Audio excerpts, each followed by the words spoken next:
Hello everyone, welcome back. Get comfortable, relax, and enjoy today's exciting fanfic. Now, let's begin part 1.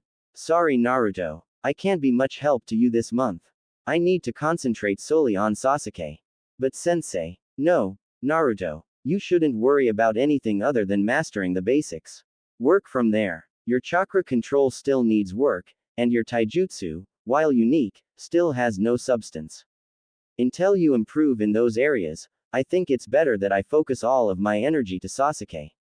A scowl immediately came onto the face of 13-year-old Naruto Uzumaki. Rightfully so, in the blonde boy's book. He was getting nowhere with convincing his teacher, Kakashi Hatake, to help him get stronger over the Chunin exams.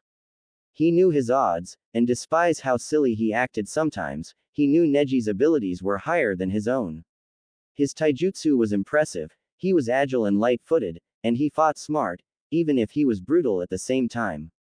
He hated to admit that such a bastard Neji had skills that potentially could beat his, but it was true. Naruto had people harp on his abilities for years. Being on Team Kakashi made the meager level of his abilities come to light even more, and he would be the first to admit that he wasn't as godlike as he thought he was in the academy. He came off that high horse when he fought Zabuza and Haku. This recent fight with the Snake Man from the second part of the exams in the forest merely cemented that fact. He needed to improve greatly. He couldn't get over the fact that he was completely beaten by Orochimaru, even under the terrible power of the Kyuubi, the power he once called upon to kick Haku's. It didn't even matter that he had the demon's strength. Without any sort of control over it, Orochimaru threw him away like a rag doll, messed with his chakra somehow with a technique, and marked Sasuke with a terrible seal on his neck. A thing that almost killed him. Orochimaru, for what it was worth, could have killed his entire team with just looking at them. Naruto hated that feeling, the feeling of helplessness. He couldn't help but to blame himself for what happened back there. If he had stronger, if he applied himself more before in the academy or in training, none of this would have happened. After his encounter with Orochimaru in the Forest of Death, he realized there were plenty of shinobi out there who could easily beat him. He had a lot to learn, but that didn't seem too daunting of a task to him. He wanted to learn, he wanted to be stronger, not only because of his dream to one day serve as Hokage for his nation, but to protect the people that he cared about. Which is why he was getting increasingly annoyed by Kakashi's refusal to train him. Sure, he asked Kakashi at times when he could admit was inappropriate. Begging Kakashi for training every morning before the exams hadn't been fair, and he wasn't thinking about his teammates before. They needed training too. Who was he to ask for individual training with a man he only knew for a few months now? Now, however, it couldn't be any more appropriate. He was matched up with an opponent that, if he wasn't careful in his upcoming fight with him, could kick his. An opponent who was willing to kill one of his peers, and would have, if nobody hadn't stepped in time to stop it. This match also was something that could either inflate his ego, or be a massive blow to his pride. Naruto could not lose. Not when he promised the shy girl from before to avenge her. He needed to teach that son of bitch Neji that he couldn't hurt his cousin, even if he and her sides of the family had some type of beef with each other. Hinata was a nice girl. A little weird, sure, but she didn't deserve that beating that Neji gave her in the preliminaries. So he needed help, and he was reaching out to the only man he knew that could help him. So, he had to act civil. Naruto, instead of screaming, because it would only make Kakashi ignore him further, took a deep breath and calmed down before he thought of a good rebuttal for Kakashi. Sensei, I'll admit it. I need help. With a lot of stuff. Yeah, my chakra control is lacking and my taijutsu isn't the greatest thing in the world, but I'm asking for your help. I'm not asking for you to completely indulge your time into me. I get it, Sasuke needs help, especially against his opponent, but did you stop to think about me too?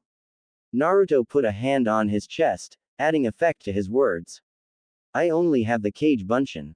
I don't have any other ninjutsu, other than the academy techniques. That's it. I need help, damn it. I'm admitting my faults, so why can't you help me? Unknown to Naruto, Kakashi understood his student's reasoning for asking him to train him for the month before the finals.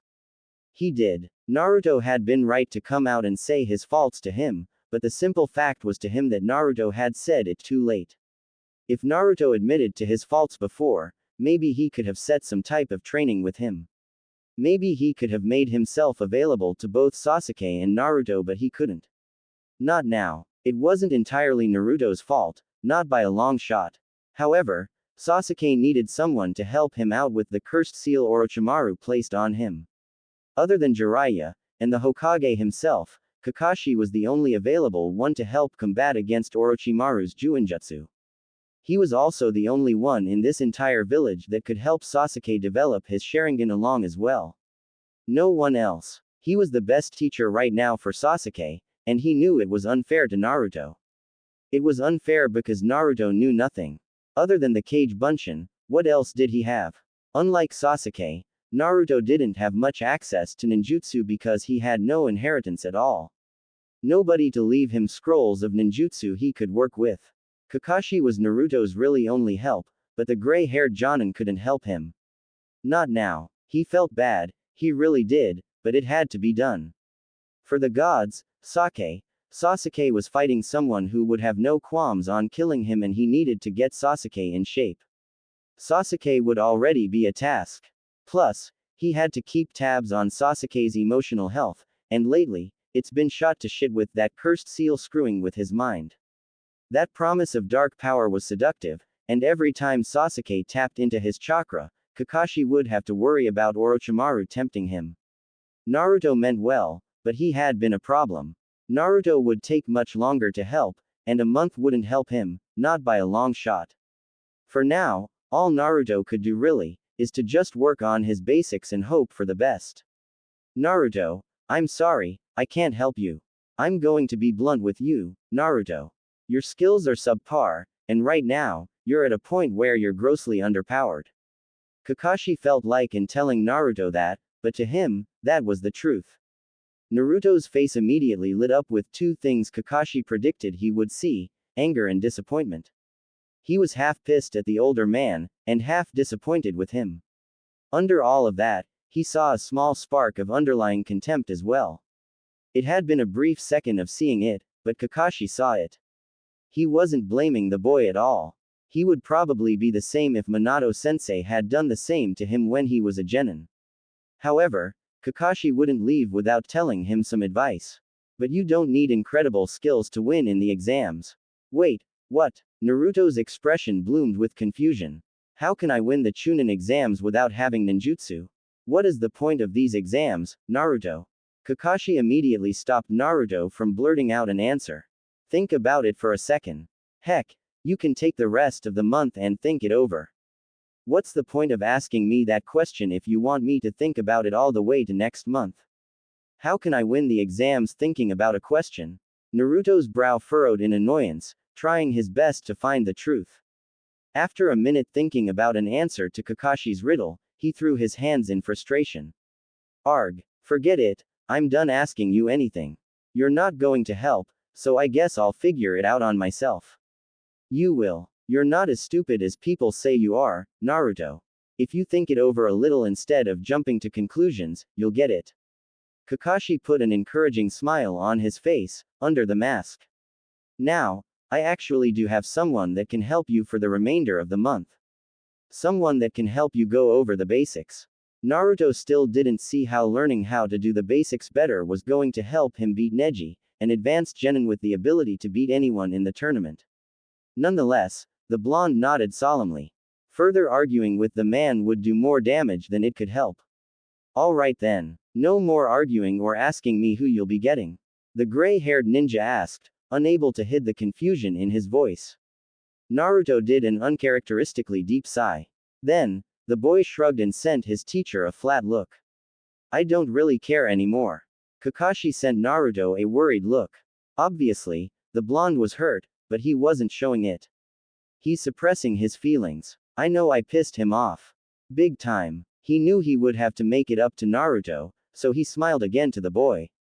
I promise to show you a few techniques that can help you later on in the future. That's why I need you to go over the basics, Naruto. They help build up a good foundation.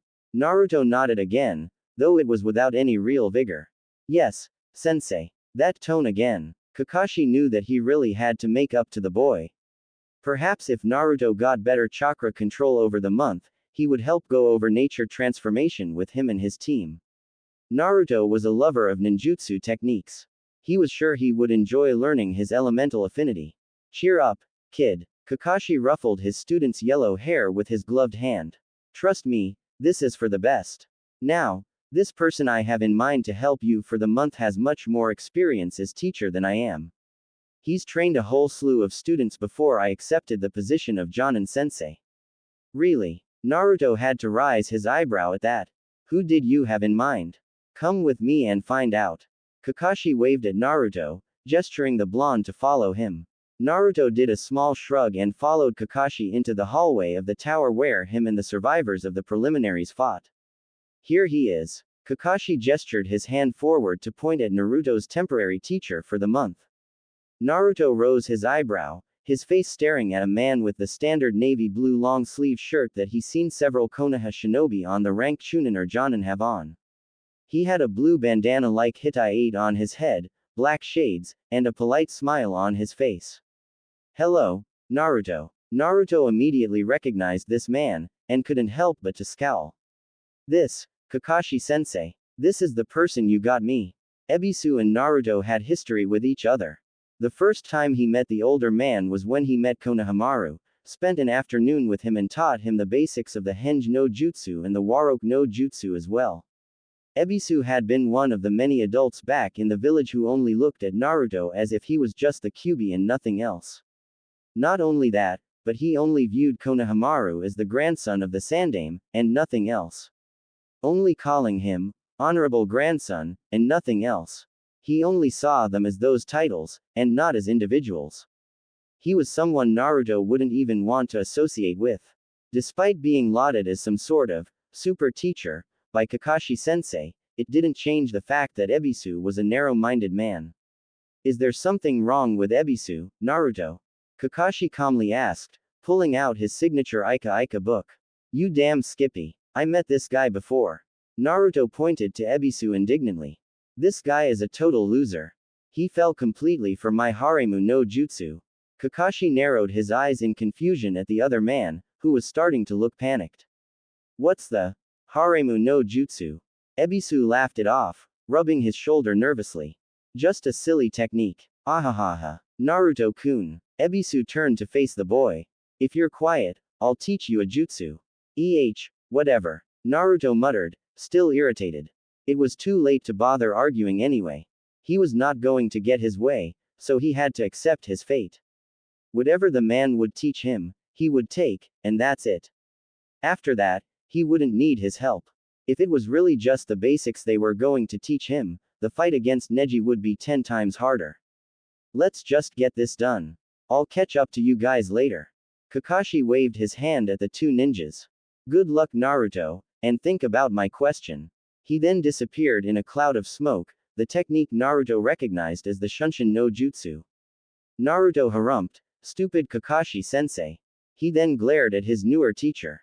So, are we going to learn something or what? An eyebrow was visible from Ebisu's face. Is there something wrong with you and Kakashi-kun, Naruto-kun?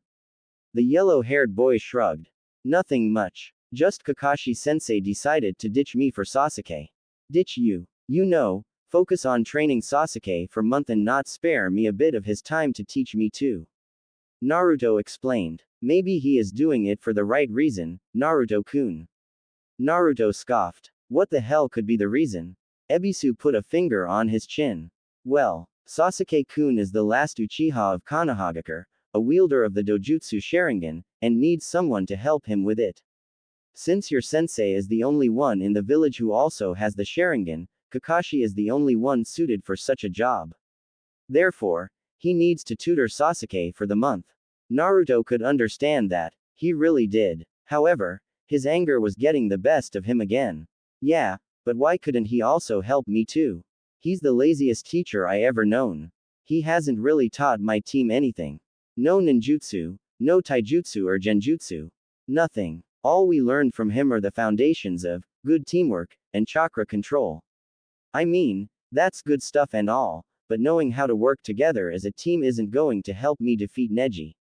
The old man sent Naruto an understanding gaze. You think your sensei is favoring Sasuke over you, Naruto nodded. But you could not be any further from the truth. Huh, what do you mean? Ebisu shook his head. Kakashi does not favor Sasuke over you or your other teammate. He is simply looking after him. For what? Sasuke Tem can take care of himself. Naruto snorted, with a frown on his face. You are incorrect yet again. Sasuke needs help. More help than you. The Juinjutsu he received from Orochimaru could possibly mess with his mind, Naruto-kun. Kakashi-kun needs to pay close attention to him. Not to mention the newer influx of power could possibly bring Sasuke over to Orochimaru's side, Ebisu said in his head with a bead of sweat appearing on his cheek. Orochimaru is after him. That is why he placed the seal on Sasuke. He wants him. But why? Why Sasuke? He's just an ordinary ninja, was Naruto's rebuttal. The older man however shook his head. He is a symbol. The last of the Uchiha, the last of the Sharingan users, and the only one who is vulnerable. There are two other users of the Sharingan, someone who is not an Uchiha, and one is a missing nin traitor and mass murderer. However, both are dangerous shinobi. Sasuke is a growing ninja. You may think he's safe inside the village, and he was for the past 12 years, but these exams showed how easily Orochimaru could infiltrate this village. Sasuke is no longer safe now that he's been bitten. He is also Orochimaru's key to the dojutsu. Ebisu reasoned, readjusting his black specs on the bridge of his nose. It was a habit he had picked up a long time when perturbed. Orochimaru could not get Sasuke. That would be bad news. Naruto took a few seconds to digest the information before nodding begrudgingly. It made sense and he admitted that it was a large part of him that was annoyed by Kakashi because the Jonin never even gave him or Sakura any sort of second glance. Instead, he was always paying attention to what Sasuke was doing. Even before the Chunin exams. He couldn't lie and say it wasn't out of some level of envy, but it was also, to him, very wrong for a teacher to favor any of his students. Not when the students were grossly underpowered, as Kakashi put it. If anything, he should have been helping them out even more. In the end, Naruto agreed with Ebisu's logic. He didn't like it, and it hardly made him feel better, but he understood what his Jonin sensei was doing. He just wished Kakashi sensei paid attention to them before. Maybe if he actually did train them right after the mission to Nami no Kuni, he wouldn't feel so weak and helpless. Maybe he wouldn't have Ebisu of all people training him for the month. But, he couldn't look a gift horse in the mouth. Kakashi did leave him Ebisu, despite being the very same man who fell for one of his weakest moves in his arsenal. The man was a Tokubetsu Jonin, right? That had to count for something. He, at least, could respect the title. Hey, Ebisu sensei, Naruto appropriately called the man, since the man would be tutoring him for the next month. What do you plan to teach me for the month? What do you think you need help with, Naruto-kun? The man asked him. The tone seemed genuinely curious and wondering. Naruto found this strange. Not many teachers would ask him that. He knew how Ebisu acted towards him as well, he treated him like he was crap. The fact that he was gentle with Naruto didn't quite make sense, but in the end, he didn't think about it too much. Instinctively, Naruto almost shouted out, "Badass ninjutsu." But he knew he had to think realistically here. Naruto thought it over, and put a finger on his chin. He found an answer after thinking it over. I guess I need help with my chakra control. Kakashi sensei always tells me that's one of the biggest things I need help with. I think I need some ninjutsu as well. Something offensive and can defeat Neji in the next round. Anything else that could help me? Ebisu nodded, accepting the answer. I plan to first work on helping you gain better chakra control before starting on anything else. Kakashi-kun stated you needed help with your control, and you basically confirmed it. Naruto nodded, looking somewhat crestfallen. However, should you prove to get past chakra control, I suppose we can work on you learning one or two ninjutsu over the break. Naruto grinned widely, getting excited. Alright, let's get to it. Ebisu nodded, follow me. We're going to go to a place where we can work on your chakra control. I assume you know the tree climbing exercise. Yeah, I mastered that way back. Very good. That makes this much easier. We will work on walking on water. Walking on water. Naruto quirked his eyebrow as they started walking out the building of the central tower of the Forest of Death. Is that the next chakra control exercise? Yes, it is. I'll explain more. Right now, we are going back to the village. Ebisu stared at Naruto for hours as they worked on the basics of the water walking exercise. Unlike before when he met the boy, where he was loud and boisterous, this Naruto he was looking over was focused and serious. He worked at his task for an hour, in silence, only asking if he was doing it right or wrong. Sometimes, he asked for advice but otherwise he worked at it alone, without Ebisu saying much. Naruto has potential, Ebisu started to reason in his head. He taught Konohamaru, his current charge, how to use the Henge no Jutsu, a technique he was struggling to grasp in school. Despite showing him such an uncouth technique, something the blonde boy dubbed as the Waroke no Jutsu, the Uzumaki showed the younger Sarutobi how to use the Henge in order to use his perverse variation. Something good came out of it. Reviewing that unpleasant memory, Ebisu seen something. Naruto was an innovator. Off of both the transformation and the shadow clone techniques, he created a technique that was effective against certain opponents, heck, it was effective against him. Despite it being only a distraction technique, the Haremu no Jutsu was still a sign that Naruto did have potential. He spent hours devising such a technique. He had the chakra to do so, and the imagination as well. If he focused, and put his mind to it, he could accomplish a lot. Something like that couldn't be ignored, even to someone like him. Soon, Ebisu started thinking that training Naruto for the Chunin exams wouldn't be such a chore. Naruto arduously worked at the water surface walking exercise for hours but did not move past standing on the surface shakily before falling in a minute later. Arg, why can't I do it? I'm doing what you're telling me. I'm trying to change my chakra flow constantly over the water, but it isn't working. Naruto growled, climbing out the stream of water they worked on in the village. Ebisu noticed it as well. He didn't not understand why Naruto was falling in. He was doing the technique properly from what he seen. He frowned, and thought it over for a minute. Naruto-kun, are you still suffering from your battle with Kiba Inuzuka? Naruto shook his head, Kiba did nothing too bad to me. Not to my chakra anyway. Although, Naruto frowned, replaying a memory in his head. I did have a run-in with that snake bastard in the Forest of Death before. Snake bastard, Orochimaru, I presume. How amusing of a nickname. Ebisu thought dryly in his head, before his eyes widened widely behind his glasses in realization. Wait, is it possible that Orochimaru did something to him in the Forest of Death to cause his chakra control to have complications? Did Orochimaru do something to you, anything at all? Yeah, he did some weird technique on me. He called it the Gogyo Fuin and he used it to knock me out. Naruto, let me see your stomach. I need to see something. Ebisu said seriously, immediately recognizing the name of the technique. Naruto looked at him queerly. Why do you need to see my stomach? The hell? That's weird, man. I need to see your seal on your stomach. Ebisu said in a hushed tone, rolling his eyes at the teen's suggestion.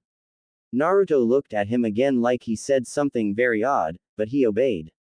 He took off his already wet t-shirt and allowed the man to see his torso. Now, draw some chakra so your seal can reveal itself. Naruto nodded, clapped his hands and drew some chakra forth. It was somewhat hard molding chakra to do it, but he accomplished it.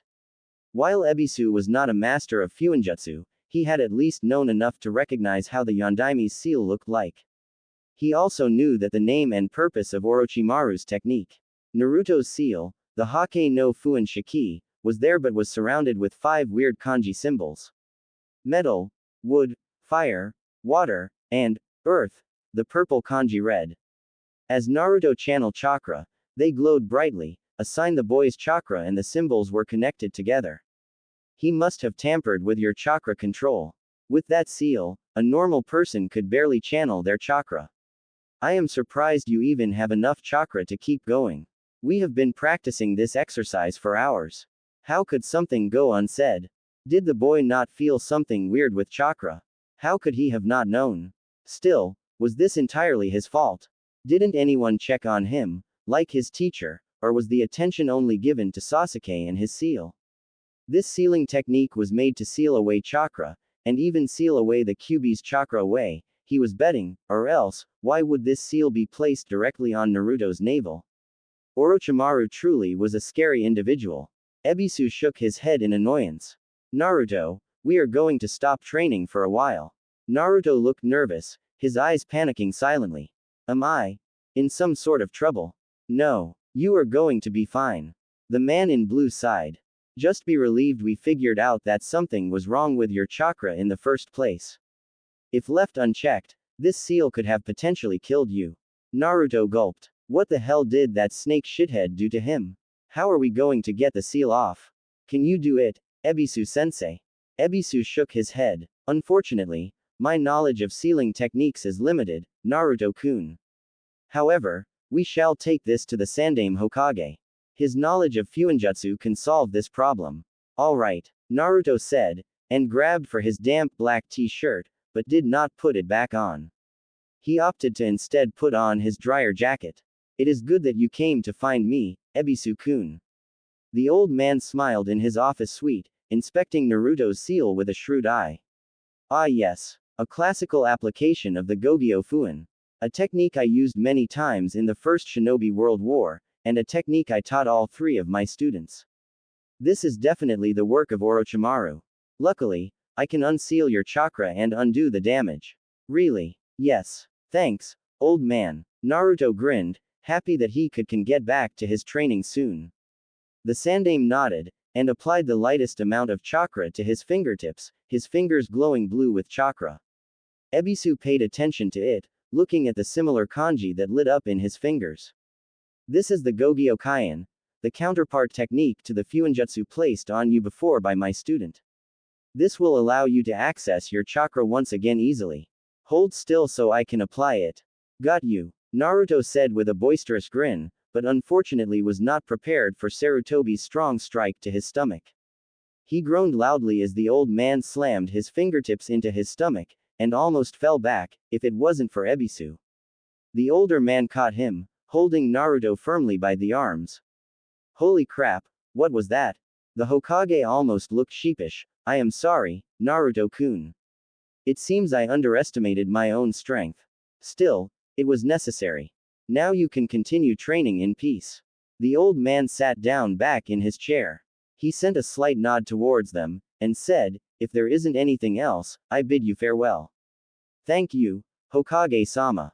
Ebisu said with a smile, and bowed to his leader. Naruto sent a small nod towards the Sandaime as his thanks. Naruto pumped his arm happily, and was about to leave the room as Ebisu started to walk towards the door. Naruto then stopped, and looked back towards his grandfatherly figure. Hey, Sarutobi Gigi, do you know the point of the Chunin exams? Sarutobi raised his eyebrow, surprised at the question. Why are you asking? Because of Kakashi-sensei. Naruto frowned at the mention of his teacher. I asked him for training for the exams, but he told me that I didn't need to know a whole bunch of techniques to win. He told me to think it over the break and then answer him. Ebisu sent Naruto a glance. So, that's why he's been quiet today. He's been trying to find the answer to Kakashi's question. The Hokage knew the answer, and he knew why Kakashi had asked Naruto the question. It would get Naruto to think carefully if he thought about it to himself. Your teacher has given you the question for you to solve, Naruto-kun. I cannot, with good conscience, completely give you the answer to your question. However, Sarutobi's eyes twinkled with some mirth. I can give you some words of advice. The exams are more than being a tournament of fighting. While you can win the whole tournament, that doesn't guarantee you a promotion to Chunin. How can that be though? If you can beat everybody in the tournament, how can you not be Chunin material? Naruto's frown gotten deeper, trying to figure out the answer. Just because you have the fighting skills of a Chunin, doesn't mean you actually deserve becoming a Chunin, came from Ebisu, who stepped into the chat again. Everybody has the potential to become a Chunin in the exams, but that doesn't mean they all can become one. The exams are much more than fighting. In order to become a Chunin, you must act like one, and think like one. Thus, you must know what it is to be Chunin. Sometimes, There's more than one way than surviving a fight. Naruto frowned, wanting nothing more than to throw his hands up in frustration. This isn't really advice. It's more like a riddle than advice. Like all that, underneath crap that Kakashi sensei spews. The Hokage chuckled at Naruto's unabashed attitude. It is because it is a good quote, my boy. Look underneath. Sometimes, something that seems like it only has one purpose, serves many. You have plenty of time to figure it out. Sleep it over, come back to it after a few days. Sarutobi then took a puff from his pipe. But I know you, Naruto. You will not sleep until you think you have it figured out. I have no doubt you will have figured out soon enough. Naruto beamed at his grandfatherly figure and uncharacteristically bowed deeply. Thank you, Hokage-sama. Sarutobi was surprised, but smiled nevertheless, got up from his chair again and ruffled Naruto's blonde hair. You are welcome. You are also welcome to ask me about anything anytime, boy. Hey, I will. Well, Ebisu-sensei, Naruto turned to the blue-wearing Tokubetsu Jonin with his black shades. Let's continue training. Ebisu smiled. While I admire your exuberance, Naruto-kun, I have decided that we are going to take a break for the rest of today. It has been a long day and you just came from the tournament. We will begin again tomorrow when you are fresh and anew. Naruto pouted, but he understood. Okay, Ebisu-sensei, if I may, I would like to have a word with you, Ebisu-kun. The Hokage said, now settled firmly in his seat again. Ebisu nodded. Yes, my lord. Naruto-kun, I will see you tomorrow. Sure thing. And the blonde left. So, how do you evaluate Naruto so far, Ebisu-kun?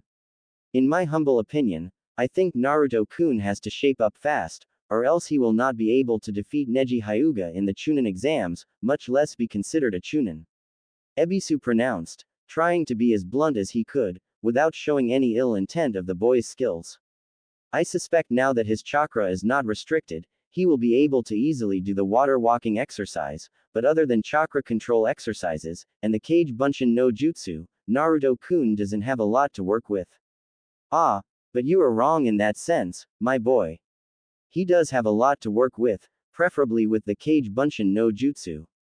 After all, despite Naruto-kun having the technique for months in his possession, he has yet to figure out that his clones can be used more than fighting tools. Ebisu's eyes widened in realization. Are you suggesting I should tell him about the secret of the Kage Bunshin no Jutsu? Is that not a little dangerous? Most ninja cannot even exploit it. And why not? Sarutobi snorted, putting his pipe in his mouth again, before taking a small puff from it. Smoke billowed out of his mouth as he exhaled. It is a wonder how Naruto-kun has not figured out that he can receive memories and experience from his dispelled clones yet, or why Kakashi has not told him the secret of Naruto's most used technique. With him knowing that, his training can be increased exponentially. It is also perfect since Naruto has extremely huge amounts of chakra for his age. The danger is extremely cut down. Do you know how much clones the boy can make on a whim? Several hundreds, and even then, these clones still have a decent amount of chakra to use. I believe by the time of the exams, he will be more than ready for his opponent. Sarutobi smiled at Ebisu, putting his pipe on his table. Originally, I was going to have someone else take over. However, due to him not seeking out Naruto like I wanted, and getting sidetracked by his own activities, I think you can take over for him for the month. He can see to Naruto after the exams. With you as Naruto's teacher, he'll be more than ready. I am counting on you to shape him up quickly. Ebisu nodded, also thinking to himself how many things he could teach the boy. He could review for a few days on chakra control, then move on with elemental training, something that could take years, could be condensed to a matter of weeks. Finally, he could help him out a little on taijutsu, though it would not be a big focus, because learning a fighting style or improving on taijutsu took months that Naruto did not have. Besides, Neji already had superior taijutsu thanks to years of training. Focusing on teaching Naruto anything like that was pointless. And he knew how many clones the boy could make now. Heck, he even had first-hand experience, and he had experienced the perverse technique that followed too. How uncomfortable of an experience, Ebisu thought to himself, flushing at the memories. Reminder of his weakness for women aside, the boy had potential. He would draw it out, and it would be a no-brainer. As a former Chunin instructor for 5 years, a Tokubetsu Jonin for 5 more, and having experience in training many youthful shinobi, he would draw such power out this young man too. However, what was so surprising was the complete confidence the Hokage had in Naruto. It was almost startling. It was like the Hokage knew Naruto would grow and become a great shinobi. Ebisu would have to judge for himself. Ebisu, after being pleased with Naruto's progress with chakra control for the day, stopped Naruto from doing anything. That is enough for the day, Naruto-kun. We are finished for now. Naruto nodded, dispelled the 2 clones he created to help him with the exercise, and felt his chakra returning to him. A small burst of memories as well came with the chakra. The blonde-haired boy was starting to get used to the rush of memories his clones gave him after they popped, especially after hours of training. How he didn't realize the clones gave him memories before was beyond him. However, the change in pace would be great to Naruto. Hours of training with his chakra control became days, and Naruto had done this for a week. It felt like forever that he was doing the water walking exercise. There was little to gain now that he has moved on the water, actually sparred a little on the water with his clones, in the hopes to simulate a real battle, and stayed on the water for extended amounts of time. All it could do was strengthen his pools of chakra, to which they were already strong enough. The blonde-haired boy felt he had a good grip on his control now, and wanted to move on to something else. He had voiced this opinion to Ebisu a few days ago, but his temporary teacher had stated Naruto still had the week to finish working on his control. The Jonin didn't want Naruto to move on from training his chakra. Naruto felt compelled to try again today. After all, it was the end of the week. So, sensei, what are we going to do next? We're doing chakra control, but I wanna know what we're going to do next. Not exactly subtle in his question, Naruto nevertheless felt like he needed to ask. I think it is about time to move on and put your new handle on your chakra control to use. Ebisu smiled, seeing Naruto's face light up in glee. Yes, it is time to work on some new ninjutsu for you to learn. Tomorrow, I will see how much you know, and gauge from there where I want to take your training at. Naruto did a silent cheer in his head. Instead of the dull things like practicing his chakra control, he could learn exhilarating things in ninjutsu. Learning more ninjutsu would kick so much butt. Naruto smiled, and cheered. Right, I see you then, Ebisu-sensei. Farewell, Naruto-kun. Ebisu waved, then disappeared in a cloud of smoke. Naruto recognized that technique immediately, rubbing his chin. I've just gotta get Ebisu-sensei to teach me how to use that technique one of these days. Naruto grinned, walking away from the training grounds and back into town. Already, he was progressing quickly. Pretty soon, he would be twice as strong as he was before. Chunin exams, here I come. I can't wait to show up Neji's, hell, even Sasuke while I'm at it. Sasuke was a potential opponent after all. If he did beat Neji, he would have to worry about others as well. Gonna show Sakura-chan I'm so cool. A pity he could not show Sakura, or anyone for that matter, any of his ninjutsu before the match. Ebisu stressed that Naruto needed to keep the element of surprise on his side, otherwise potential opponents could get information on him in order to counter him. It made sense seeing that 4 of his potential opponents, Shikamaru, Sasuke, Shino, and that shithead Neji, were denizens of Konohagakure. Ebisu had promised him that Naruto would learn ninjutsu before the month's end. Ebisu stressed a powerful shinobi kept his trump card to himself until the optimal time to use it.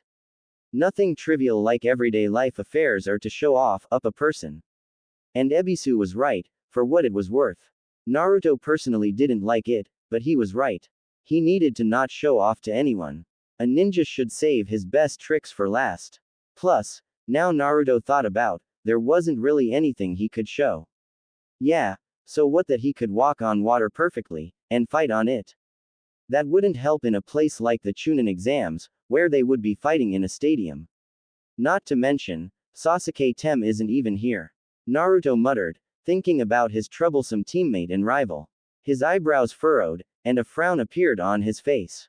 He's out training with Kakashi sensei. It still hurt knowing his teacher refused to help him out when he needed it the most. After all, he was in the Chunin exams as well, wasn't he? He needed Kakashi-sensei's help shaping up. He hated how he felt in the Forest of Death. If the man who attacked them, Orochimaru, wanted to kill them, he could have easily done so. Now that he thought about it, what about Sakura? Just because she wasn't in the exams didn't mean she didn't need any training either. She needed a bunch of training as well. Even how awesome she was. That was messed up, and it annoyed Naruto. The irrational part of him screamed out, once, that his teacher was playing favorites, but he knew that it was much deeper than that. He could see why Sasuke would need a lot of help. Gaara didn't look like anybody you messed around with. Kakashi was also the only one that could teach Sasuke how to use his Sharingan as well because he had one Sharingan eye. Then he could see Ebisu's reasoning as well. Sasuke was not just the Uchiha boy he knew. He was the last of his clan. He was a symbol, and ultimately, a target. That bastard, Orochimaru, would stop at nothing to get the boy's Sharingan. Sasuke was the only living person who Orochimaru could obtain it from as well, and compared to Orochimaru, Sasuke was a kitten. The snake bastard could easily take Sasuke, kill him, and take his eyes. However, from what Naruto got from Ebisu, Orochimaru wanted Sasuke for himself, to take him, and to bring him over to his side. Sway him away with power. Admittedly, Naruto realized that it had been a good tactic. Sasuke always talked about his wishes to get stronger, and better. It paralleled with Naruto's own desires to become a great shinobi, but Sasuke never talked about getting stronger to serve his village in good ways, like becoming a Jonin or Anbu. In fact, now that Naruto thought about it, Sasuke only wanted to be in these exams to test himself. To fight strong opponents, and gauge how strong he had gotten. Unlike Naruto who wanted to become a Chunin, to get missions to help him climb the ladder to become a Hokage, Sasuke seemed less interested in becoming a Chunin and more about obtaining power. Then, he remembered back in the mission back in Nami no Kuni. Naruto frowned thinking about that one, remembering how close Team Kakashi came towards death. He remembered how Sasuke almost died, and his wishes for Naruto to kill a person who had plagued him for a long time. His own brother, Itachi, the source of all Sasuke's ambitions to become a terribly strong shinobi. Believing he would die, Sasuke asked Naruto to kill Itachi for him. That was all taken back when Sasuke actually lived. He acted like he never said anything to Naruto about anything. Not that Naruto ventured to try to get Sasuke to speak about it.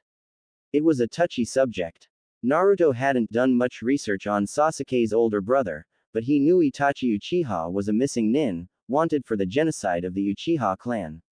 If that was true, then talking to Sasuke about it, who was always so standoffish and aloof, was a big no-no. He would get nothing out of it. Still, he could understand. Sasuke's own brother killed everyone in Sasuke's clan. A feat that Naruto couldn't even imagine. How could anyone kill all those people, and be okay with that? Them all being family. If Naruto knew how it was to have a brother, and have his brother betray him, he would probably hate him as much as Sasuke hated Itachi. Sometimes, Naruto could hear Sasuke whisper his name under his breath, when he thought no one was hearing in a spiteful, almost obsessive tone. Naruto had no idea what was the deal with his rival teammate, but perhaps it was good Kakashi-sensei was looking after Sasuke. He didn't like how him and Sakura-chan got ignored because of it, but perhaps he could not exactly fault his sensei for attending to Sasuke. Especially if Sasuke was as bad as Ebisu-sensei said he was. He didn't want Sasuke doing something hectic if Orochimaru really was someone who could get in the Uchiha boy's head. Bah, worrying about something just wasn't his style, Naruto decided. If anything, he should be worrying about getting some chow in before the night began.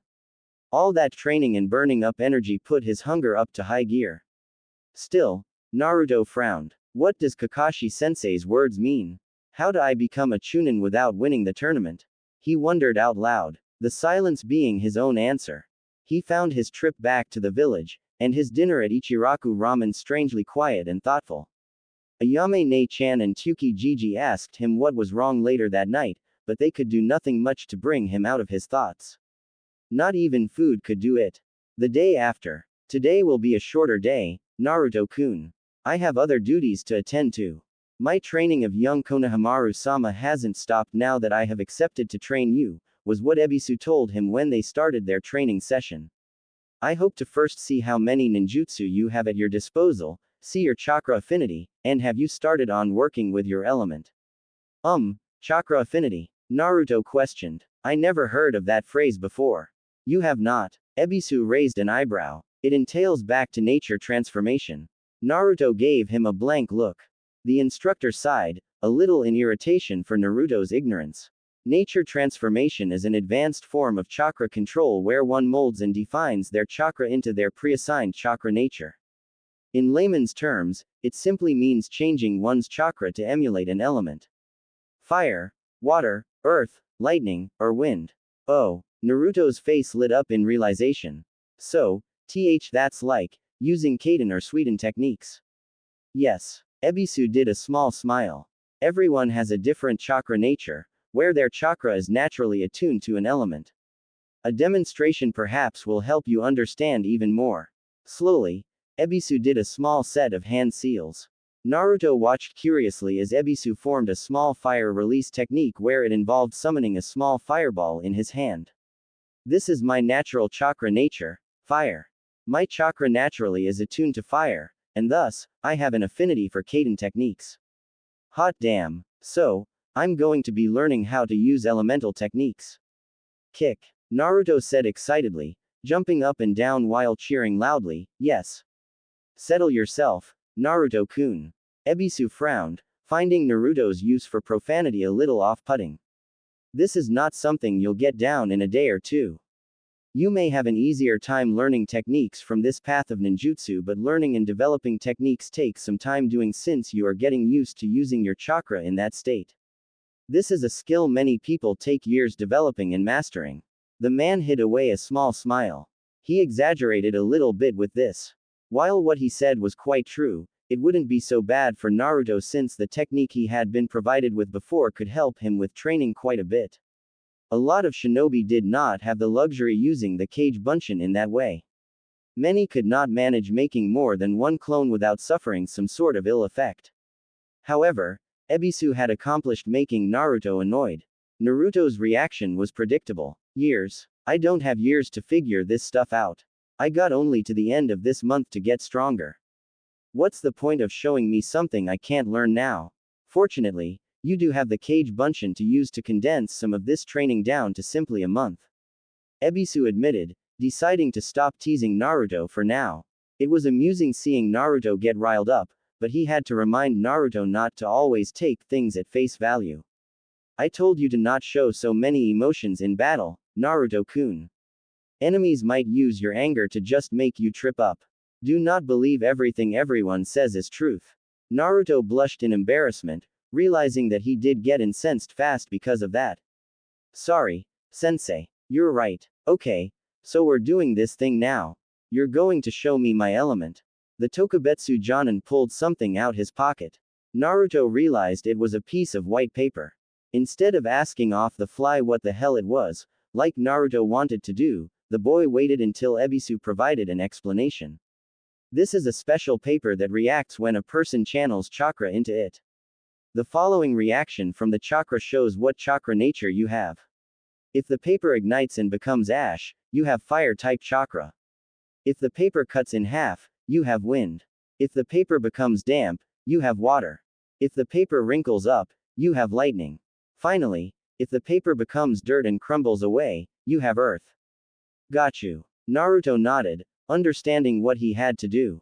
Gimme the paper. Ebisu handed it over, and Naruto held the paper up with his two thumbs. Naruto furrowed his brow in light concentration and focused his eyes to the paper. Then, he applied the smallest amount of chakra into the paper, knowing going overboard with it would be a waste.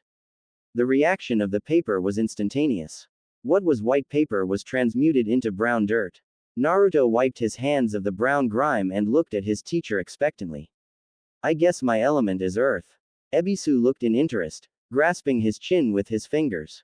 Interesting. I expected more of an offensive element like fire for you. A major of Konohagakure's forces have fire as their affinity. Nonetheless, this does not make it difficult to train you. I am proficient in 3 chakra natures myself. Really? Which? I thought you said you only could use fire. I said fire was my original chakra affinity. The Jonin corrected his student. Many Jonin as myself can use more than one element, and I can use fire, earth, and water release. Naruto whistled. I wanna use more than one element one day. You can. It could take years to do so. Knowing a few ninjutsu in an element is one thing, but to master it means you can use ninjutsu in the element almost without thinking about it. Naruto frowned slightly, thinking a bit back when Ebisu said he could use 3 elements. Sensei, if it's not so rude to ask, but I've got a question for you. The bandana-wearing Jonin shrugged. Ask away. You said you're good in 3 elements, right? The man nodded, prompting Naruto to continue his lines of questions. So, if you're good at ninjutsu, how come you're not a full-fledged Jonin? A good question. Well, while it is true I am proficient in ninjutsu, and my chakra is slightly above average, I lack Jonin-level skills in taijutsu, or genjutsu. I also am one of the best tutors of Konohagakure. Years before as a Chunin teacher, teaching the youth at the academy, has helped with that. Ebisu nodded, admitting to his faults very easily, not in the slightest insulted by Naruto's question. He withheld in a sigh, however.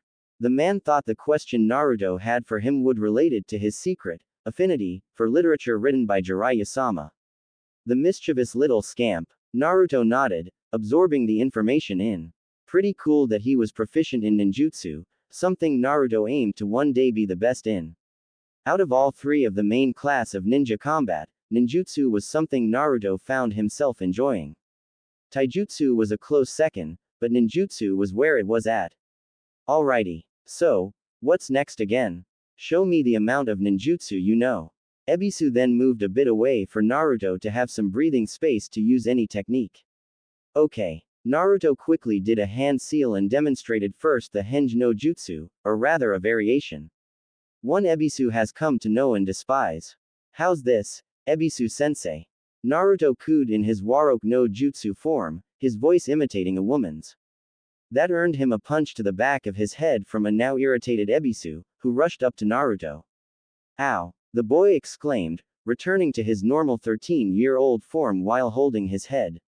What did I do? Be serious. Ebisu yelled, trying his best to hide his blush, but failing miserably as Naruto mischievously smiled his way. A simple transformation would have been just fine. Haha. Sorry Ebisu-sensei. Naruto apologized, though it sounded very insincere to Ebisu. The man's right eyebrow twitched. Alright, I can do Henge, Warok. Fei. That technique is hardly useful. The man scoffed and moved back to the space he occupied before. Hey, it is too. Naruto protested childishly, watching Ebisu's retreating form. It worked on tons of people. You, Sarutobi Jiji, that earned him another smack to his head. Ow. Do not address Sarutobi-sama so informally. Ebisu barked, turning his head to glare at Naruto. Plus, I do not believe you. As if Hokage-sama would fall for such a trick. The blonde-haired teen snorted. Try reading the report with that Mizuki Tem in it. Be serious, Naruto. My time is short, as is my patience. Ebisu warned, his frown deepening. Show me your other techniques. Naruto sighed, a little pout on his face. Fine. A single hand seal later, and Naruto showed next the Kage Bunshin no Jutsu, with producing one clone. I can do the regular and Taju version. A small grin lit up on his face. As you know. As I do know. Ebisu admitted with a sigh, remembering the memory of Naruto using the Kage Bunshin no Jutsu, in conjunction with Naruto's perverted version of the Henge no Jutsu. What else? Kawirami no Jutsu. Switching positions with Ebisu, who blinked in slight confusion until the effect ended, Naruto grinned. I can switch with full-body targets easily. Hey, interesting. Switching with humanoid targets was a little hard than doing such with smaller objects. Then distance was added in, and the technique got a bit harder. It took much chakra to do so, for most genin and some chunin anyway. So, it was somewhat impressive Naruto had managed it. Not exactly awe-inspiring since the boy had a large amount of chakra at his disposal, but it was something. Not a problem for Naruto since he had quite a lot of chakra to begin with it. Do you have any offensive ninjutsu? Naruto frowned a little. No, I don't. I suppose it is time to fix that. Ebisu smiled. Well, I am satisfied with what I seen. Meet me back here tomorrow at our usual time, and we will go over with the first exercise with working with your chakra nature. More exercises? I thought from here you can start learning your affinities jutsu. You must first get used to being able to mold and convert your chakra into the element first. Do not worry. Once you learn the steps, you will be able to start learning some ninjutsu. Alright, sensei. Naruto pumped his fist. Tomorrow's going to kick some butt. Ebisu beamed, finding Naruto's excitement contagious. See you soon, Naruto-kun. Ebisu disappeared in a plume of smoke. Naruto pouted, and reminded himself to get his temporary teacher to teach him that Shunshin no Jutsu. Right after he learned some awesome earth release techniques after all. The first steps to using earth release ninjutsu is learning how to mold and control the earth around you. Ebisu pointed to the ground under them. I want you to focus your chakra into your hands, glue it to the ground, and pick up the dirt with your hands. What's the point of this? Naruto furrowed his brow in confusion. I can pick up dirt already. With chakra, Naruto-kun. Ebisu shook his head in slight exasperation. Think. We can all simply pick up dirt, but it is soft, and falls apart. I am asking you to pick it up with your chakra and to not spill a bit of it. Almost all earth release ninjutsu uses pre-existing sources of earth in order to create techniques. More advanced users can simply create earth from their chakra. Right now, you will be learning to manipulate the earth beneath your feet, and keeping it all together with your chakra. You will be learning how to do just that for the time being. Now, no more talking. Concentrate. Naruto sighed, but obeyed, and started channeling chakra in his body. Then, he focused it into his hands, letting it channel through them for a brief moment. Satisfied and comfortable with the amount he had generated, he then placed his hands slowly onto the ground, and tried picking up some of the earth beneath him. For his troubles, Naruto's hand simply bounced off the ground and nearly smacked him back of his face. Recoiling slightly in some pain, Naruto recovered, blinking owlishly. Huh, what the hell? Ebisu folded his arms. Not enough chakra, Naruto-kun. The earth rejected it. Not enough. But I thought putting too much wouldn't be good. Of course not, but the same could be said about putting too little. Remember, this is more than learning how to utilize your elemental affinity. This is an advanced level of chakra control. You must find the right balance of chakra. This is why we were doing chakra control exercises for a week previously. Exercises you were complaining about, no less. Realizing this will be more complicated than he thought, Naruto made a familiar hand seal. Kage Bunshin no. Wait. Naruto-kun. Ebisu called out, grabbing the boy's hand before Naruto could complete his technique. He was no sensor but he could practically feel all that build-up of chakra from Naruto. Before you start making a bunch of shadow clones, I want you to realize what using too many clones can do to your body after you dispel them. Make 2 or 3 clones. However, do not make 20. The more clones you make, the more clones dispelling at a certain time period can damage you mentally. Naruto furrowed his eyebrows, closing his eyes in frustration.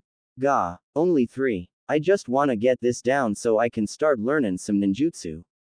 Sides, I make a lot of clones all the time, and dispelled them, and they never killed me before. Never had to worry about it. In due time, Naruto-kun. Ebisu said calmly, not allowing himself to become irritated by the boy's eagerness to push through the important part of the training without caution. I told you already it takes a while to learn how to use one's chakra to manipulate a chakra nature. Have patience. You have a road ahead of you.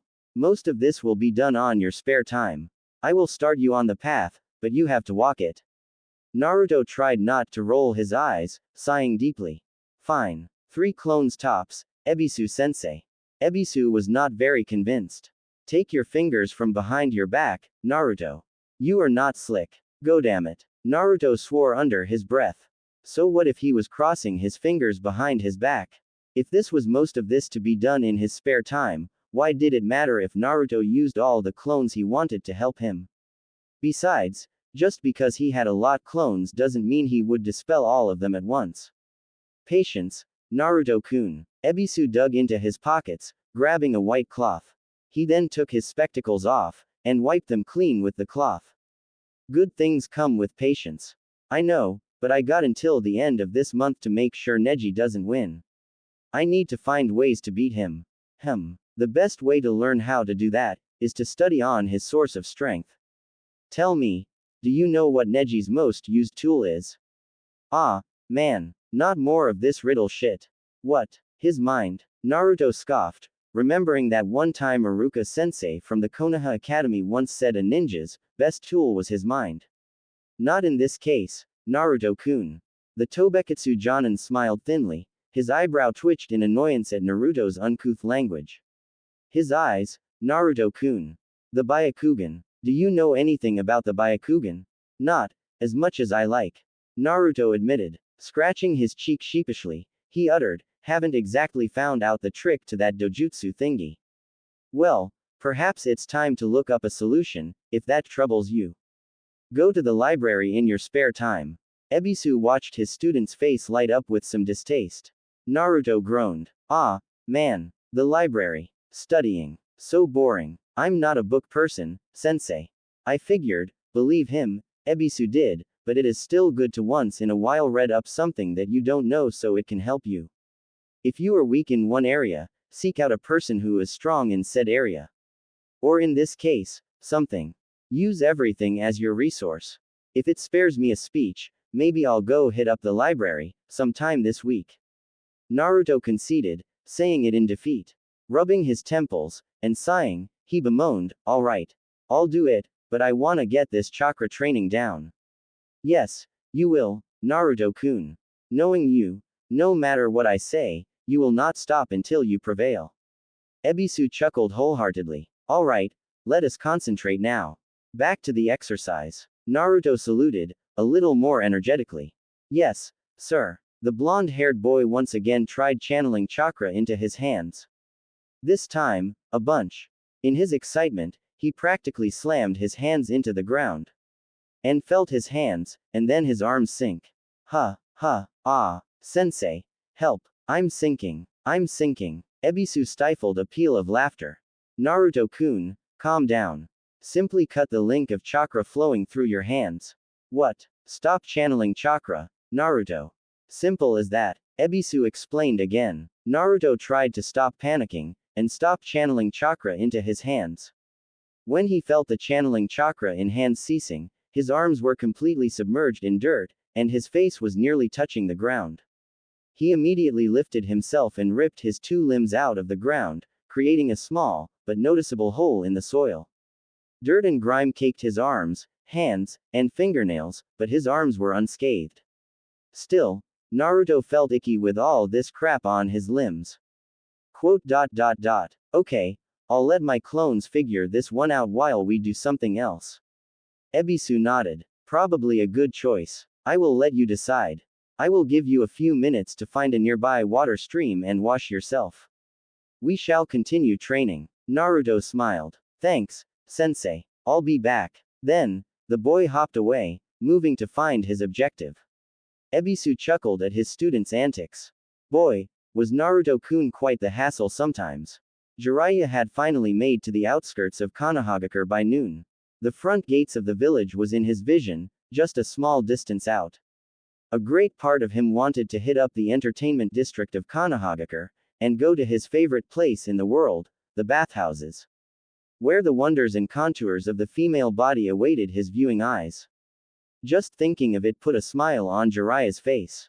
Alas, Sarutobi-sensei had given him the urgent call to make it back to the village. Something to do with Orochimaru and his presence in Konohagakure, which was indeed important. Who knew what Orochimaru was planning? It was no secret that the missing nin despised his former home, and if he dared stepping in the village again after a decade of being banished, then he was about to start trouble again. Among other things that were important, one thing involving his godson, and Jiraiya stopped his operations in other countries temporarily, and returned home to Hai no Kuni. To be back in his homeland was something that gave Jiraiya a small smile. Jiraiya was a rolling stone, never staying in one place for an extended amount of time. He got to see lands, meet important people, and experience things not many people did in their entire lifetime. However, he did miss the village in his time away. Being back, even for a while, would be nice. How long had it been again? 8 years. Damn, had it been that long? It had, hadn't it? He only remembered so because he saw Naruto Uzumaki jet through the forest leading outside the territory of the hidden village Konohagakure, stopping by a body of water. Nostalgia and a great underlying surface of sadness washed over him when he seen Minato's boy run around from the clearing, nearby a training ground. He had last seen the boy around when he was 4, or at the very least got a look at him before going back off to his duties given to him by the Sandaime Hokage. He took a month off from the adventuring, and visited the village to see what was going on, before go back outside the village on another adventure. Naruto probably didn't even remember his face. A damn shame too, seeing as Jiraiya was supposed to be his godfather and all. Naruto had looked like he was becoming a teen now. The growth spurt didn't apparently kick in, because he looked super short. What was Naruto doing out here? Apparently, he had some sort of grime on him, or something, and he made it to a stream. Washing his arms and hands of the brown stuff. Was he out here training or something? Jiraiya wondered to himself. Interesting. Curiosity getting the better of him, Jiraiya followed the boy back a bit, to where he met back with his teacher.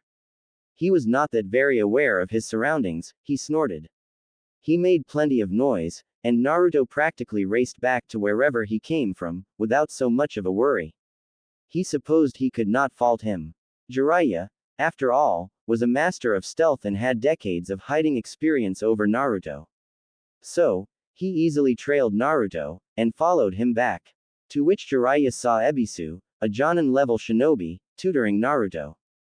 Jiraiya wasn't very acquainted with the man, but they knew each other, at least on name and face basis.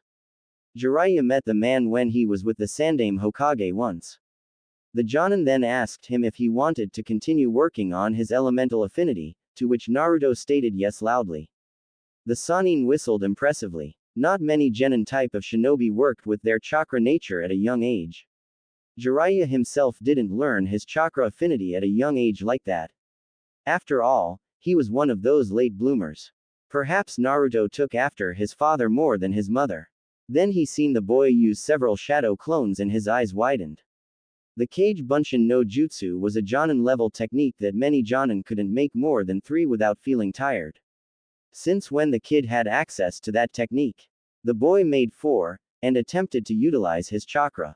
Another shock came to him when he seen Naruto's clones place their hands from the ground and pick up pieces of the earth itself. Or attempted to anyway, as most of it fell to the ground. Naruto growled in frustration, but his clone continued to do the dirty work. Jiraiya had to chuckle a little at the little funny he made. Still, tasteless pun aside, Jiraiya pondered in the trees above about this new discovery. Doden affinity. Wasn't Minato's affinity Kaden, or was it Futon? Come to think of it, wasn't Kushina's affinity wind and not Minato? Doesn't really matter. Jiraiya seen the boy use his clones to do the technique, meanwhile he and Ebisu continue training, and doing other things. Things like working on Naruto's taijutsu skills. It was intriguing, definitely. He realized he should have left, but he found himself staying for another 20 minutes later, watching Naruto training with his sensei.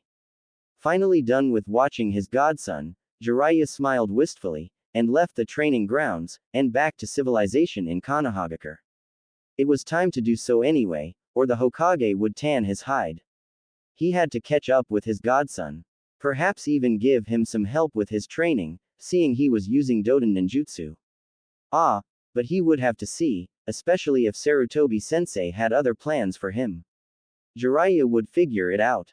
For now though, Naruto looked to be doing just fine right now. Yes, on the right path. Naruto was finished for the day with his training. No success was made today with how many clones his teacher made him use. Ebisu also left relatively early today, so Naruto could not continue training in other things that did not involve ninjutsu. He wanted to actually spawn 1,000 of clones, and have them all work on the Earth release exercise, but he made a promise to his teacher, and, a part of him that got him sometimes in trouble, he refused to break that promise. After hours of frustration, Naruto gave up, and decided to take a break from it all. Tomorrow would come anyway, and Naruto could spend hours attempting the technique again. Hey, I'm sure I'll get it down soon enough. Naruto grinned to himself, closing his eyes and putting his hands behind his head. Strolling inside the village's gates once again after being checked by the station Chunin there, he decided to continue wandering around, and go places.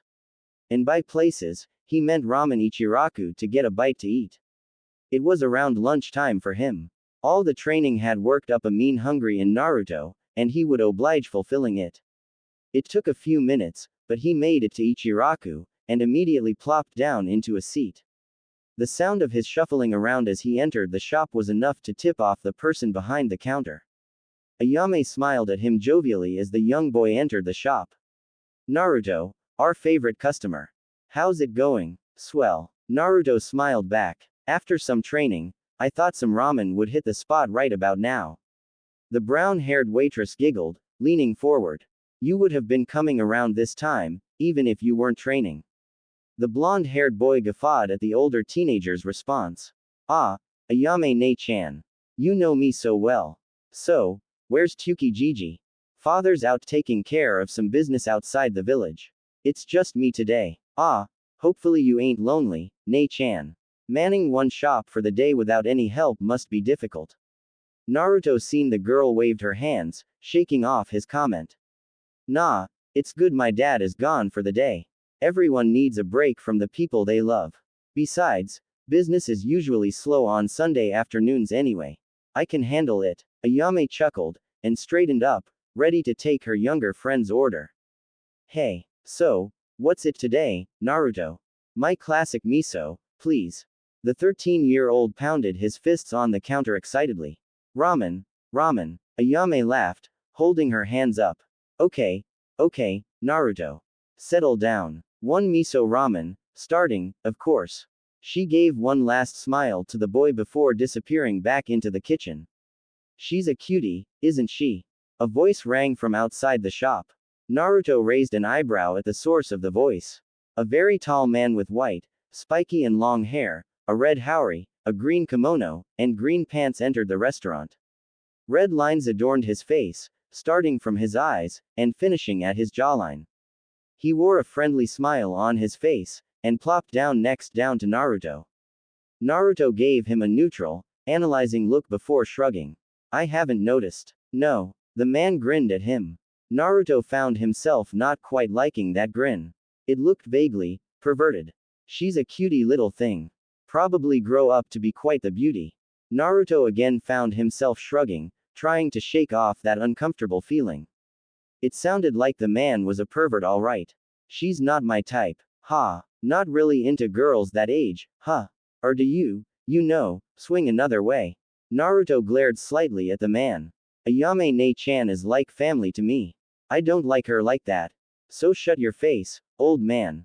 The man guffawed. Settle down, kid. I'm just kidding. Although, don't think I didn't catch you not answering my other question. What other question? The man shook his head, obviously amused. He didn't bother answering Naruto's question, to which the blonde-haired Uzumaki frowned at. Naruto watched the man turn his attention to the kitchen, and yell out, waitress. I'd like what the brat here's having, please. One miso ramen coming up. Yelled back the girl from the kitchen. Naruto harumphed. Stop bothering me, old guy. The man snorted. You know, I'm not some old guy, you know. Do you even know who I am, kid? No, and why should I care? The blonde-haired boy folded his arms. Tisk. Typical kids these days don't know what generation preceded before. I'm the great one. I'm the excellent, sublime, and awesome hero of the Second Shinobi World War. I'm the gallant one himself, I am. Gamma Senin no Jiraiya. A gasp from Ayame came out. Ayame almost dropped the soup she was holding, ignoring the cry of protest from Naruto. The young woman, in the end, got the bowl of noodle soup to Naruto shakily. She placed Naruto's food on the counter, and immediately did a deep bow. It's an honor, sir. Geez, Ayame Ne-chan. You almost spilled my ramen. Naruto took his ramen bowl and hugged it to his chest protectively. What did it do to you? Jiraiya smirked at Ayame's blatant show of reverence towards him. See, she's just a civilian and she knows more about my reputation than you, brat. The war hero snorted. Kids these days. Naruto rolled his eyes. He placed his soup back down, thanked the waitress, and cracked open the chopsticks Ayame placed on the table with his bowl of soup. So you're a war hero, huh? Big whoop. Naruto relished the man's face falling into a frown. I couldn't care less. Ayame gasped at Naruto's blatant disrespect. Naruto, please, apologize. This man is Jiraiya of the Sannin. The legendary 3 shinobi that are at the level of the Hokage himself, and powerful warriors with esteemed reputations. She turned back to the older man and bowed again. I apologize, Jiraiya-sama. Your food will be right on its way. The man waved. Take your time. The 2 males watched the female waitress return back into the kitchen area of the shop. Jiraiya then grinned over at Naruto. See, I'm an esteemed, powerful warrior, boy. And that impresses me, how? Naruto grinned, digging into his soup. Getting a handful of some noodles with his sticks, and slurping them up in a mighty gulp, Naruto chuckled, and started talking in the back to his friend. What impresses me more is how in the hell do you always make miso so good, Nei-chan? Some old coot doesn't faze me. Jiraiya folded his arms and growled. Old coot. Listen kid, I could kick your easily if I wanted to. In fact, I can show you now if you want. Naruto snorted. If Ayame Nei-chan said you're on the level of Sarutobi Jiji, fighting you would be stupid. You may be super strong, but you don't automatically get my respect and awe just because you're some great warrior of an old era. You want my respect. Get in line and earn it. Jiraiya looked him over for a second, almost glaring at him, before guffawing, and slapping Naruto's back in a jolly manner. The boy immediately almost choked on some food he was eating, and coughed loudly at the man's strength. Shit, this guy patted his back so hard, it almost hurt. I like you, kid. You're not so easily impressed and know what you're talking about. You got some spunk. Still, it would do you some good if you respect your elders, you know. I'm Jiraiya. What's your name, boy? Naruto Uzumaki. Naruto sputtered out, regaining some of his wits. Jiraiya smiled. Naruto, a respectable, gutsy name. Perhaps it could even be a legendary one day. Hey kid, you participating in the Chunin exams this year? Yeah, I am. The orange-clad genin nodded, wondering how the guy guessed that. How did you know? The toad sage whistled. Ooh, boy, can't remember how long has it was since I became a Chunin. Good times. Ah, then again most of those good times were also pretty bad. War and all. MMHMM. Naruto hummed, barely veiling his disinterest. He did not want to hear some old-timer wax on some of his old, glory days, stories. He was just here for the ramen. But Jiraiya did wax indeed, for almost a half hour, and while some stories were, admittedly, interesting, most were about how awesome the guy was. How arrogant was that? Naruto immediately ignored the feeling of being a hypocrite, and readied himself to leave Ramen Ichiraku. As soon as he finished his soup, he told the man an excuse about needing to be somewhere else, muttered a, thank you, and jetted out of there. Paid his bill to Ayame and left before he could get his ear talked off. Unknown to him, Jiraiya's eyes followed him out. After a lingering look, and a small chuckle, Jiraiya finished the rest of his miso ramen, thanked the waitress, and left the shop as well. He knew where next he had to go. Ebisu enjoyed the night air's pleasant wind, finishing up eating at his favorite little restaurant in town. Deciding not wanting to eat at home tonight, and treating himself to some delicious kamaboko and fried crab tonight, his stomach was very pleased. He was now off to home, to enjoy an hour of light reading, then sleeping for tomorrow, where he would continue his training of young Naruto Uzumaki. He had to admit, the training was going smoother than he first thought it would be like when he agreed to this arrangement Kakashi-san set up. Much better. Although the boy had gotten on his nerves quite a bit, and tried his patience, Naruto was starting to come around in his training. Perhaps he would be able to learn some new ninjutsu over the course of the month. The boy did need something more offensive against Neji Hyuga. Ebisu had an idea on what to teach Naruto next, but it required him to master his earth chakra. He knew how the boy worked. Once determined, it seemed like Naruto would stop at nothing but to succeed in his task. That attitude could carry him places. Soon, Naruto would be ready to learn what Ebisu wanted to teach him. Ebisu was so busy pondering, he didn't notice bumping into someone. Someone much taller than him, and someone familiar. In fact, someone quite famous. It wasn't soon until Ebisu was bowing deeply and apologizing profusely to who he rudely walked into. Ah, Jiraiya-sama. Forgive me, milord, I hope I did not ruin anything on your person. Jiraiya himself would call Ebisu's apologizing, groveling on the floor. He could swear the bandana-wearing shinobi was saying under his breath, I am not worth. A couple of times too. The older man scratched his head in confusion.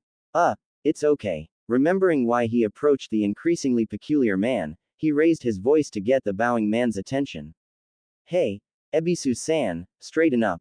I would like to have a word with you. Yes, sir. What do you need, Jiraiya-sama? Ebisu quickly stood tall again, giving the older man his undivided attention.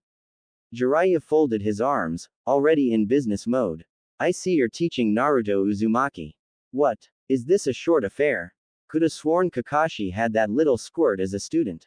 Ebisu nodded. Ah, yes. Kakashi-kun could not teach Naruto in the month, due to needing to tend to Sasuke Uchiha for the month. Orochimaru, unfortunately, attacked him in the Chunin exams. Jiraiya hummed in comprehension. He remembered being briefed on that by Sarutobi-sensei. That damn Orochimaru got his hands on the Uchiha and gave that boy the dreaded Ten no Juin, his personally designed Juinjutsu that he branded on his victims. Or people of interest. Even to this day, that damn technique still eluded him to no end. Anko Mitarashi also had the same thing too. Poor girl had been branded with the damn seal for years now. Jiraiya grunted, ceasing his pondering of Orochimaru's Juinjutsu. I see. Well, it seems like you are doing a good job so far. I seen a little glimpse of what you guys were doing earlier today when you two were training. I got to say, I'm impressed at the boy's progress. Good job. Ebisu blushed in embarrassment. Thank you, milord. I am humbled by your praise. Naruto-kun is a good student, as well as one of the most driven ones I have taught in my years of teaching. It has only been 2 weeks, and Naruto-kun has gotten a good amount of progress with his Earth Release Chakra training. Yeah, I respect that. Gotta thank the Nadame Hokage for coming up with that Kage Bunshin, man. Lord know how long it took regular Joes like me or you to get the steps down for our elemental affinities. Jiraiya chuckled wistfully. You know, Sarutobi-sensei wanted me to step in and train Naruto for the month originally, but I got kind of set back a day or two and didn't return to the village in time. Jiraiya's guffaw sounded vaguely perverted. Habits and all. My affinity for hot springs have bitten me on my quite a few times in my life. Ebisu nodded, softly stating, I understand. Not that he would admit it out loud, but he did share a bit of Jiraiya's habits and affinity for hot springs. So, do you want me to back off and you teach him from here on out? Jiraiya shook his head. Nah, me and Sarutobi-sensei already agreed that you are already doing a good job with him. Truth be told, I didn't have much of a plan to teach him. I might have had him sign the Toad summoning contract, helped him with his chakra control, or something else, but nothing like what you're doing with him. So, I leave the task of physically training the boy to you. I'll come back to him a little after the exams. Pausing for a second, Jiraiya reached into a pocket in his red haori, and pulled out a white scroll. No, instead, I got some few things on a scroll I think he would like to learn. Since he's an Earth-type user, I thought it would be good to learn some jutsu in that elemental branch. That way, I made my contribution for the month. Just give to him once he's done with learning how to use his elemental chakra. These techniques are good for him too, none of these are low level. Then, he tossed the scroll over to Ebisu. Catch. The bandana-wearing Tokubetsu Jonin caught the scroll easily, and opened it to scan the techniques inside. There were a total of 6 techniques that were on the scroll. Some of these techniques Ebisu recognized, but most were foreign to him. Nevertheless, they were well detailed, and nothing Ebisu himself couldn't help Naruto with. Interestingly enough, there were some mid to high level techniques inside. Nothing too insane, although one of the techniques Jiraiya had written inside the scroll had been an A-rank. It wasn't an offensive technique, more defensive in nature. Nevertheless, it would go for a good cause. It didn't quite matter what technique Naruto would attempt, with Naruto's monstrous chakra level, it would all work out just fine. It would fit right up the boy's alley. Ebisu nodded, thinking it was a good idea, and pocketed the scroll in a free area on his person. This is a splendid idea. I will let Naruto know when the time is right. Jiraiya beamed, clapping his hands in contentment. Thanks, kid. I appreciate it. Oh, and tell that Naruto brat Gama Senin no Jiraiya said, good luck in the exams. I'll be around and in touch. Enjoy your night, sir. You too, Jiraiya-sama. Ebisu watched the legendary ninja take his leave with a smile. Patting the scroll in a side pocket, he grinned. Yes, I think Naruto-kun will enjoy these techniques at his disposal. 2 days later, and Naruto finally got down the basics of molding earth release chakra, scooping up dirt with his chakra and not spilling a bit. Naruto whooped out a roar of triumph, saying he was ready for anything now. A happy high he was riding on, until Ebisu popped his bubble and said he was now ready to learn, part 2, of his earth chakra training. You are still quite too far from learning any sort of ninjutsu, Naruto-kun.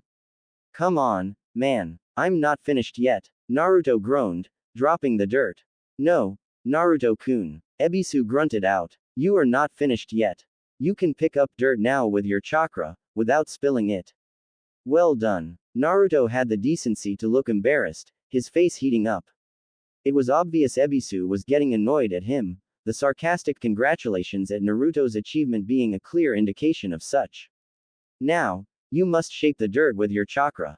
First, we will start off easy, and make a scalene triangle, as in a triangle with 3 uneven sides. Ebisu explained before Naruto gotten any more confused with the term, scaling. Naruto quickly scowled in distaste.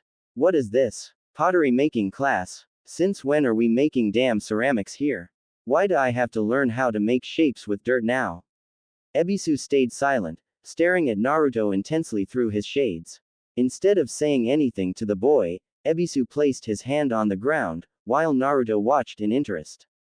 Naruto watched as his teacher stood back up, after reaching down and grabbing a clump of dirt with one hand. Then Naruto watched in amazement as Ebisu morphed the dirt, effortless, into specific shapes. First the dirt morphed into a square, then a perfect orb-shaped object, and then things gotten more complex.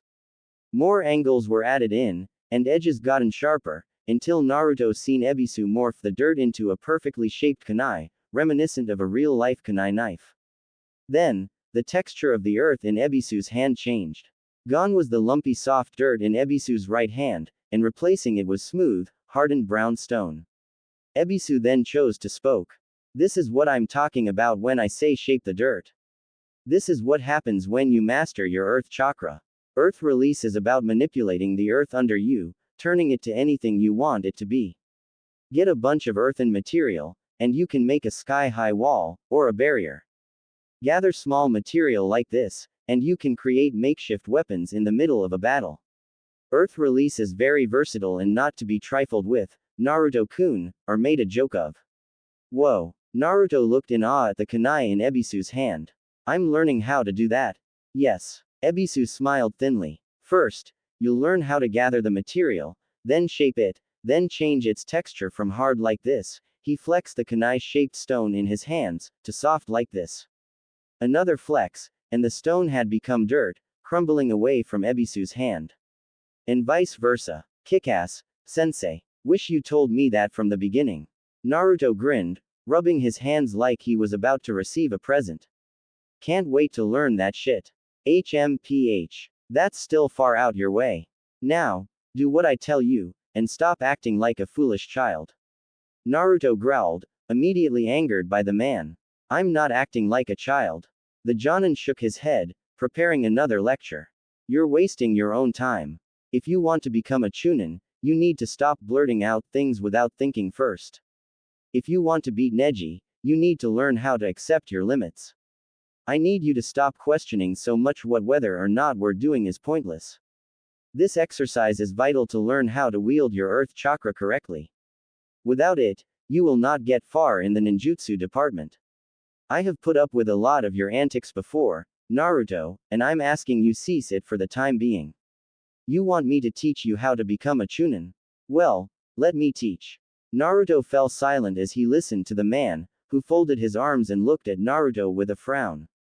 I will not help someone who likes to waste precious time making jokes.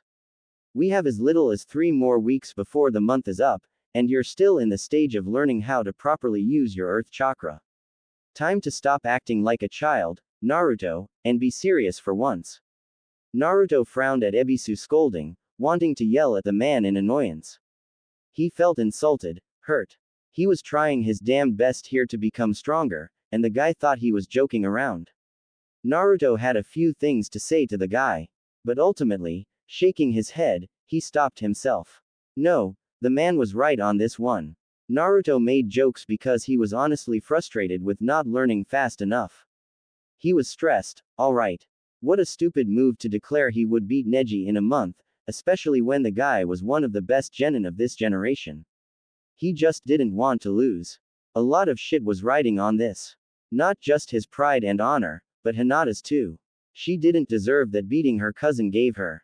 She was a nice girl, and he beat her close to death just because he was feeling some shitty way about his family's doing. That wasn't right. Someone needed to knock some sense into that guy, and Naruto swore he would be the one to do it. Plus, it was something Naruto had to do himself, to prove himself. He wanted everyone to know that he wasn't the same failure back in the academy, that he gotten better, and for Sake, he wanted some damn respect. But, it ran even deeper than that. Even now, even if his desire to become Hokage had changed a little, his other desires were still the same. He wanted to be acknowledged, to be noticed, and to be treated like an equal. He wanted to be treated like a real shinobi, not an outcast anymore. He was done with that crap. He wanted to be someone people could rely on. He wanted to be a leader. Of course, in this situation, he could admit he wasn't acting like one. He could see it now. How can you lead, when you were whining about shit not going your way every single time? Ebisu-sensei was right, he was acting like a child. It was selfish, and it was wasting time. Ebisu was right again. Time was going, and he hadn't quite finished up the basics of this training yet. He had to shape up. Like this lump of dirt he was supposed to shape into a triangle. He had to shape up, and fast. Nodding silently at the man, and slumping his head in defeat, Naruto decided it was time to stop joking around and to get to work. Sighing, he muttered a small, "I'm sorry," at his teacher, before placing his hand on the ground, and summoning his chakra to his palm. Dirt in his right hand, Naruto grunted, and looked at the dirt in annoyance. Though he was more annoyed at himself than anything. Single quote. The sooner I'm done doing this dull shit, the quicker I can be doing some cool shit like Ebisu-sensei. I just got to be more patient. Then he concentrated his chakra and got very lackluster results. As soon as he summoned more chakra to move the dirt in any sort of way, the dirt rejected his manipulation, and a side of it fell back onto the ground, and then another side, until the dirt that once was in Naruto's hands was back where it first came from. Naruto wanted to yell in frustration at the stupid dirt for not doing what he wanted it to do, but he curbed his, admittedly childish, anger, and instead tried concentrating again. When the same thing happened, Naruto's whole body shook, ready to explode. Can I use my shadow clones for this one, sensei? What's the limit again? Naruto resisted the urge to roll his eyes. 3. Sensei, Naruto droned. Ebisu nodded back, his face almost haughty, in satisfaction. Very good. You may do so. Naruto did a very fake smile back at his temporary teacher before summoning 3 shadow clones by a single hand seal. The clones silently moved to Naruto's sides, one clone on his right and one on his left. They both then placed a palm on the ground, and started working the triangle exercise with him, dirt clumping in all 3 of their hands. Hours passed by, and Naruto felt no new progress with the technique. His clones had the same bad luck, and all 3 of the boys looked sourly at the clumps of dirt they were trying to shape. It was almost time for break time, 12 o'clock in the afternoon. Naruto was close to stopping until he looked at the progress his doppelgangers were making. The Naruto clone on the left currently had successfully had one side up at an angle, the left side, while trying to work at the other two sides of the triangle Sensei told them to make. The clone on Naruto's right side had successfully shaped the side on the right, and was trying to keep it up while making the other sides connect. An idea then popped in Naruto's head. Hey, guys, come over to me for a second. Drop your dirt. Both of the clones looked over at the original Naruto, then among themselves, before shrugging nonchalantly and stopped their chakra control exercise. Dirt dropping from their hands, they walked over to the original Naruto, ready to receive their task. Whatcha you need, Prime? I need you two to shape one side of the triangle I'm making. I'll concentrate on the last side. Ready. The two nodded, and placed their hands near the dirt Naruto held in his palm. Invisibly feeding it chakra, the dirt started to shift in Naruto's hands, and Naruto watched in excitement as the uneven triangle was made. Yes, we did it. A voice came from Naruto's far right, and near a tree. You finished. Curious, Ebisu took his eyes off an orange-colored book. Catching up on a good read from a distance, as Naruto trained for a few hours, Ebisu failed to see the new progress Naruto had made in his Earth release training, only hearing the boy cheer loudly from his spot on the training grounds. He pocketed his book. Being seen with it would bring up much embarrassing questions from Naruto, placing it in his back pocket, and walked over to his student. You did what, Naruto-kun? Look sensei. Me and my clones finally did it, Datbeo. We shaped it, together. Ebisu blinked owlishly. Together. Yeah, I told my clones to shape each side of the dirt, to make a triangle, and they did it. Now we're ready for the next part, right? Show me how you did it.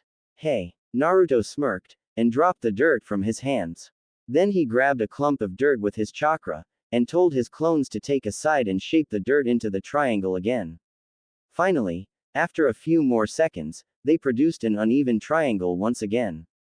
See, we did it, Datbeo.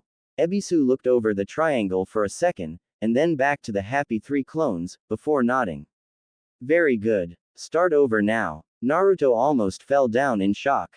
His clones did, and comically enough, dispelled when making contact with the hard ground. Wait, what, why? You did not do the exercise correctly. Start over again, Naruto-kun. Ebisu explained nonchalantly. But, why? Naruto whined miserably. I thought I was supposed to make a triangle, sensei.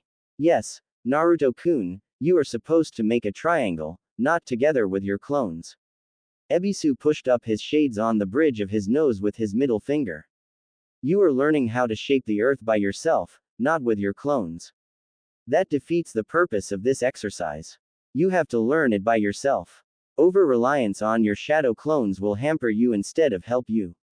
The time it takes for them to shape the chakra for you will be enough time for most enemies to get in your defenses and attack you, even kill you. But, Naruto stammered out. Ebisu shook his head at the blonde boy. No, there will be no shortcuts in this. You are using your clones to help you find a way to complete the exercise, not do it for you. You still have much to do. Naruto groaned. Running his clean hands, Naruto figured out how to keep the dirt off his hands in part 1 of this stupid training, through his hair, and trying desperate to not tear it out of its roots. Fine. And one more thing. We're stopping for now. Ebisu tapped a wristwatch. It's almost 12. Naruto groaned again, this time much louder. Could have came at a better time, huh? Ebisu smiled a little at Naruto, finding his frustration slightly amusing. Do not feel too bad. After all, it is lunch. I will buy you some food. HMPH. I could do with grub right about now. Naruto rubbed his belly forlornly. All this training stress did work up a hell of an appetite. Sighing, he said, oh well. At least I can get some miso ramen in my system. I did not say I was going to buy you ramen, though. But. The man grinned, bringing out 2 white papers out of his pants pocket. After all, I do have 2 coupons for that restaurant that serve a great crab dish.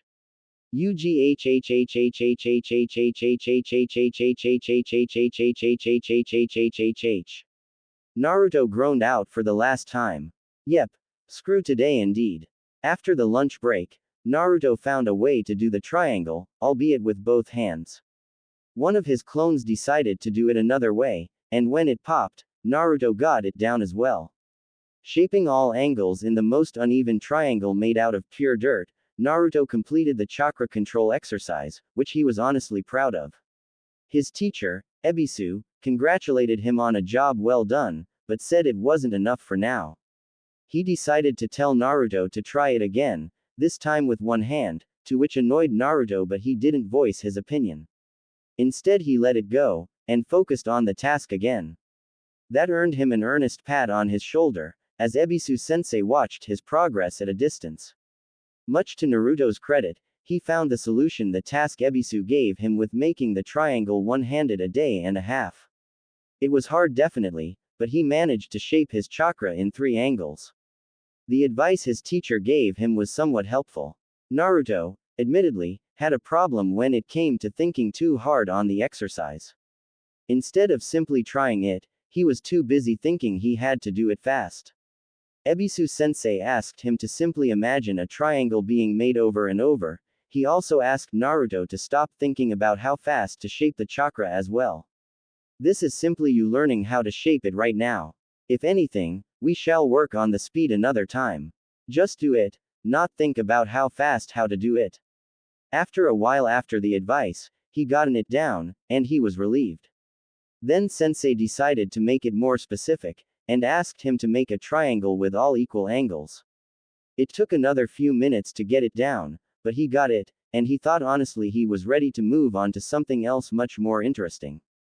Ebisu agreed, and just when Naruto thought he was out of the shape-making department, Ebisu grabbed some dirt of his own.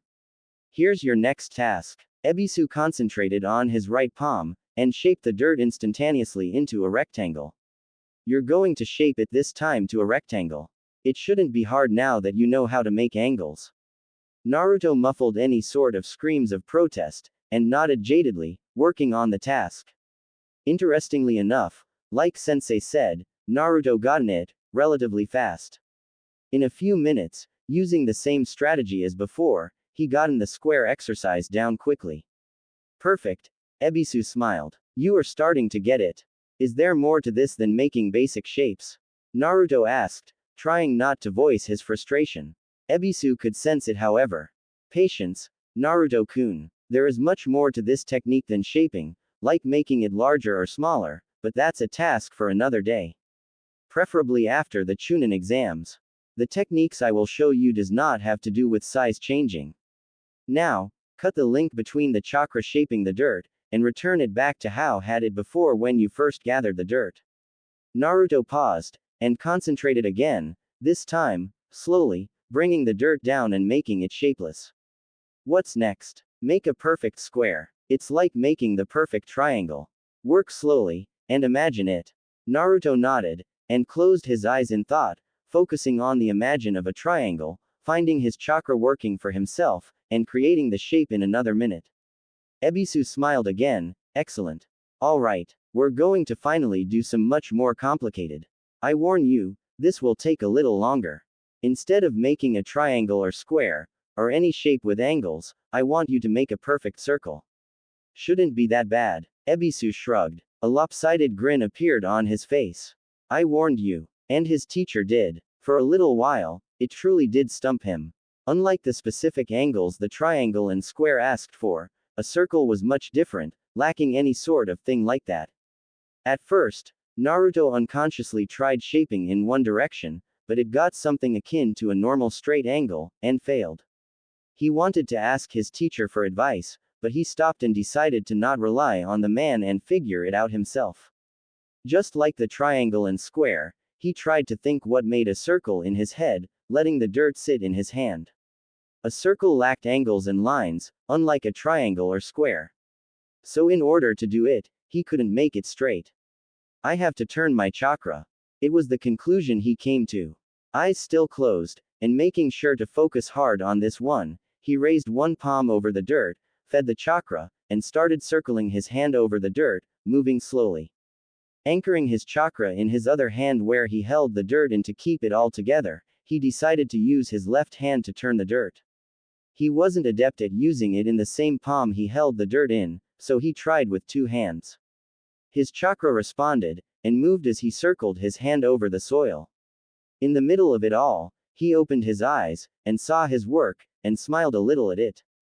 Unfortunately, even as slowly as he went, he ended up not making the circle shape perfect, and the ending part of chakra-saturated dirt didn't connect with the beginning part, creating some sort of weird, incomplete shape.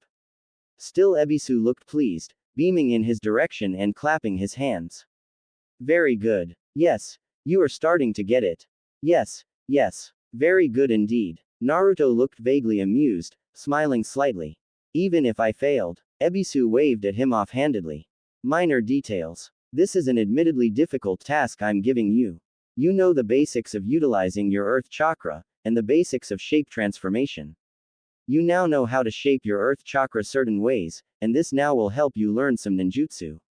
You're quite not on the level yet to form weaponry out of your element yet, but you're getting there. So, wait, are you going to show me how to change the properties of dirt to stone? Yes. Ebisu nodded. It's simply, really, to harden it to stone, after shaping whatever you want, simply add more chakra and compress it tightly together. If you want to turn stone to soil, you use your chakra, spread it around to loosen the stone, and turn it into soil. I suppose it's easier for you to see it, instead of me telling you. Naruto nodded at that. Yes, please. Explanations only went so far with him. The blonde didn't learn like that. He had to see it performed, and actually do it in order to learn it. Theory was never his strong suit. Ebisu grunted in affirmation, gathered dirt into his hand, and started shaping the soil into a round orb. Then he compacted the earthen material and created a hard rock. Then, he messed with the object in his hands again, and it turned softer and softer until it became a round dirt ball again. To compress your chakra, imagine taking all of your chakra, and squeeze it together, like you're squeezing something tightly. Try it. You can make any shape you please. Naruto did, dropping the weird shape in his hand, turning the dirt lumpy again, and made a shape. The shape he chose for his task was a triangle, as he edged the soil with his chakra, and created the triangle.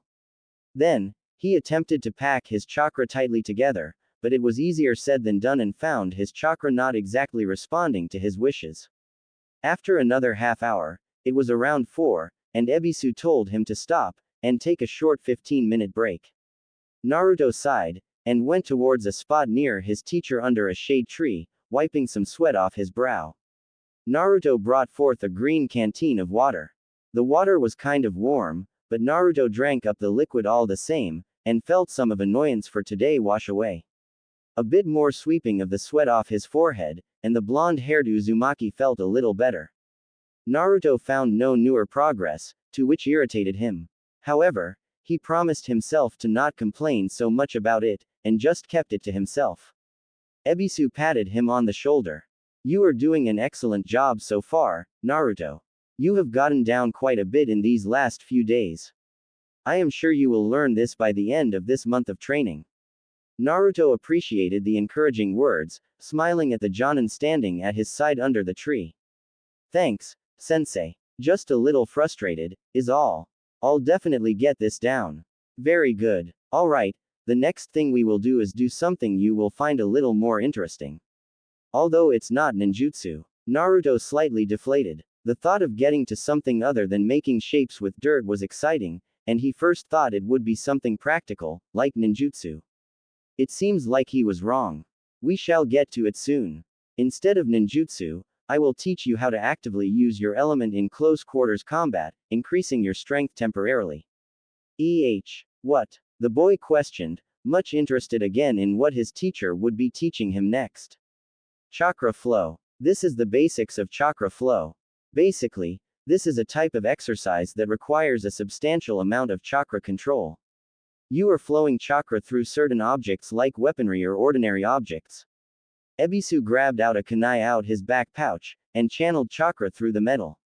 An aura cloaked the metal in a visible blue. Chakra flow, non-elemental, can last in objects for a very long time. However, it can get more complicated when adding an element into it due to the volatility of all elements. Ebisu then paused again, before Naruto watched the aura's blue turn red and flaming. Naruto whistled, finding the process fascinating. That's so cool, Datbeo. Ebisu nodded. However, remember, this is all about controlling your chakra. If you cannot control it, you can end up doing damage to yourself, and that is never a good thing. An element as volatile as fire can end up you getting burned if you do something wrong. Each element can do some sort of harm to you or the object you are flowing chakra inside of. So what does earth do if you have no control? I will show you. Ebisu stopped his fire chakra flow technique, and returned his hands to a normal state. Grabbing the kunai with his left hand, Ebisu activated his chakra again, converted it to earth release chakra, and the kunai had an aura of particles of earth surrounding the metal blade. This is the correct version of the technique, the right amount of chakra flowing through an object. However, the wrong amount. Ebisu then did something to make the metal blade darken, and darken until it almost became black, and Ebisu looked a little strained, like it became much harder to keep the weapon up in one hand. The item has become significantly heavier and much more denser, much like a rock. For a weapon, unless this is your intention, never do what I have done. Ebisu then flexed his hand, and dropped the flow of chakra, turning the weapon back. Naruto watched it, and saw big dents now in the metal, dents that were not there before. What happened? Too much earth chakra warped the metal into this state. The wrong amount of chakra will break the weapon and make it useless. Some weapons are more suited to channel this chakra, admittedly, but they too will strain under the force of your chakra if you use too much. And too little won't wield the results you want, right? Too little, and the chakra won't stand for a few seconds before dissipating.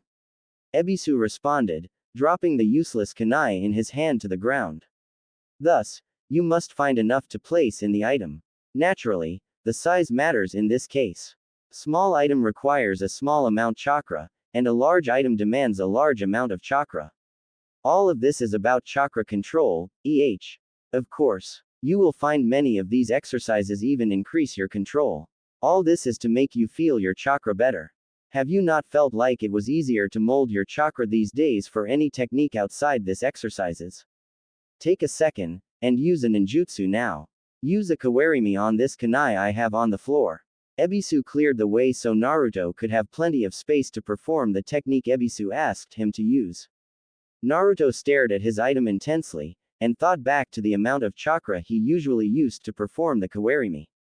Clapping his hands, Naruto generated the chakra in his body, and then started contorting his fingers into hand seal shape. Tiger to boar, then boar to ox, then ox to dog, and finally finishing off with snake. Naruto succeeded in using the technique, and shifted places with the kunai. The kunai bounced for a second before dropping down uselessly, and Naruto found he had used quite a bit of his chakra. It wasn't the most huge amount, but he felt it. Days of working with the smallest amount of chakra he could use made him more sensitive to it. How did it feel? Ebisu asked the teenage. I felt like I used a lot of chakra than I intended to.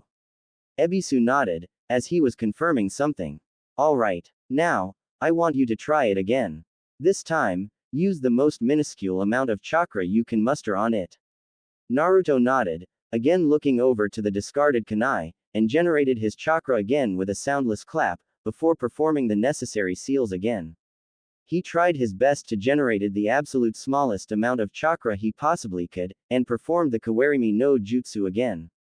He shifted places with the kunai, which dropped down to the ground in its original place, where Ebisu dropped it 2 minutes ago. This time, his chakra felt like it hadn't depleted at all. Almost like it was a small, not easily noticeable tug of his chakra. It was many times weaker than what he used regularly when performing the kawarimi on objects, people, or his clones. Yet, he had done it. It almost felt amazing, like he was waking up for the first time, or he learned something crucial in his life. He was starting to understand why these damnable chakra control exercises held merit. The more chakra he could use in battle or in a fight at his disposal, the better it was. No more wasting so much chakra using techniques. That was why the Kage Bunshin was so good for him. Instead of worrying chakra control, the clone technique automatic splitting of his chakra evenly helped him save chakra. While Kakashi-sensei had already said to him that his reserve of chakra was massive, even larger than the Sandaime Hokage himself. However, that didn't mean it was infinite, and Naruto had felt his chakra amount get quite low before. Not like he's ever been in a fight when he had to worry about that, but it still took quite a few days for him to retain back that lost portion of his chakra again. It felt amazing. Ebisu smiled, watching Naruto's eyes widen from his space across the training grounds. Noticed something interesting. That didn't feel like it cost so much anymore. Yes. Your control of your chakra has become much better. You now know how to not only shape and make your chakra move in ways you want it to move, you also know how to much chakra to use in some of your techniques. I believe you can use even less chakra than what you used, due to how huge your chakra amount is, and how large your chakra pools are. Thus, Naruto figured, he was perfect for using the art of ninjutsu, which made Naruto absolutely giddy. He got this all down in a few weeks. In a few weeks, who knows what he could do now? The possibilities were endless. This is awesome, sensei. I feel great. I'm ready for anything you throw at me. I can do it. I have little doubt whatever task I give you, you will not try your hardest in. Naruto's enthusiasm rubbed off on Ebisu a large amount. We will do the chakra flow exercise. I shall give you a bit of kunai and shuriken to experiment on. Originally, this was my final exercise for you, but I thought of something much more difficult for you when it comes to making shapes. So, after this, more shaping exercises, and practicing compressing and expanding your chakra, we shall finally get to ninjutsu. Right. Naruto nodded, accepting the 3 kunai Ebisu gave him. Putting down 2 of the kunai, Naruto then summoned 3 shadow clones, without hand seals, a new crowning achievement Naruto was proud of recently discovering. In doing this, the 1 kunai in Naruto's hand became 3 for 3 blonde boys to work on, making a total of 5. The awesome effect of the Kage Bunshin was whatever the user had on their person was whatever the clones had as well. More tools could be made, and the perfect thing was, each of the clones had their own weaponry to work with. Naruto grinned in excitement. There was no stopping him when he was charged like this. He was definitely going to kick in the Chunin exams. Naruto laid down, his body aching, and his muscles weak. His arms were sore, and he felt like he ran a triathlon with his legs. Tomorrow was resting day for him, so that would be good for him. A day to rest his aching muscles. So tomorrow, he would be doing something not pertaining to training. He had made quite a good bit of progress in only 2 weeks, it was all thanks to Ebisu sensei. After several days of the man actually devoting his time to teach him, Naruto had to admit he was starting to warm up to Ebisu. Someone who he lumped up to be just like everyone else. People who disliked him just because of his bad circumstance, the title, sensei, for Ebisu was said less mockingly, and more respectfully as he learned from Ebisu. Now, it even wasn't that annoying taking orders from him. The man always was there to teach him, and help him with a technique Naruto had trouble with. Even if Ebisu was only here by Kakashi-sensei's instruction, the man had brought him up to speed about a lot of things. He even taught Naruto more than he ever learned from Kakashi-sensei. It helped also that Ebisu taught him something as cool and useful as his elemental affinity. At first, Naruto wasn't as stellar to hear that his element was earth. He was half expecting either fire release or lightning release to be his affinity. Instead, earth release was his affinity. It wasn't anything he was expecting. When he was first mastering how to use earth chakra, he kept thinking one thing: what did earth release techniques have to offer in terms of strength and usefulness? The answer: a lot. Earth release was by nature an equally offensive nature as it was defensive. According to his teacher Ebisu, earth release techniques could break the strongest of rock, and also form a powerful shield able to withstand the strongest of elemental and non-elemental techniques. Ergo, it was just as strong as it was durable, and Naruto could get behind that. Naruto liked versatility quite a bit, which is why the Kage Bunshin no Jutsu was his favorite. It was just tailored for him. He could make many of clones, and not even break a sweat. Now, he was learning from Ebisu, and that little Kawarimi exercise, he was finally getting why it was better to conserve chakra. His chakra was huge. Sensei stated his chakra pools were extremely larger than his, and of anyone in this entire village. Naruto had chalked that up before as a sign to just simply being able to spam his shadow clones for his heart's content, but it was more than that. Because of his large pools of chakra, he could learn a ton of techniques and utilize them for a long time. Ninjutsu, therefore, was his forte, and he, like how he was doing with the Kage Bunshin now, could, and would, abuse the shit out of it. Naruto learned a Jonin level ninjutsu easily before, so what stopped him from picking up more? Not a damn thing. Ebisu sensei looked ready to teach him ninjutsu any day now. Perhaps when he got down the true basics of chakra flow. It didn't really seem all that hard. All this time, his teacher was getting Naruto to work diligently on his chakra control, so he wouldn't be wasting a shitload of chakra every time he called upon chakra for a technique, so chakra flow wouldn't take that long to learn. Naruto couldn't help it. He was super giddy. Neji was getting his kicked when Naruto sees him in battle, and that extended to any potential opponent in the exams. Count on it. But that wasn't the real reason why the blonde boy was having trouble sleeping. No, another crucial thing, even bigger than the pleasure of knowing the key to kicking Neji's, was keeping him awake, thinking about it. Kakashi sensei's question was again playing in his head. Every few days, he would go to sleep thinking about it, especially on restless nights like this. What is the point of these exams, Naruto? Think about it. He tried to think of the reason to himself, in the days he wasn't trying or in his relaxation time. So far, he hadn't figured it out. Granted, he was busy with other things in his time, and the only time he could think about it was either on days off or when he was restless at night. Since he usually slept like a rock after training, that hadn't been many times when he was restless. So, what was the point of these exams? To become Chunin, right? That was the namesake of the exams. But, was there a secret thing beyond it? How could you become a Chunin if you didn't have a sizable amount of techniques at your disposal? How could you be a Chunin if you didn't have advanced techniques? At first, that's what Naruto thought, that all you had to have. Just beat everyone in your way, and you would be able to become a Chunin, but now that he thought more deeply about it, that didn't make sense. So let's say he beat everyone in the tournament, did that mean him, and maybe the runner-up of the exams would become a Chunin? That made little to no sense.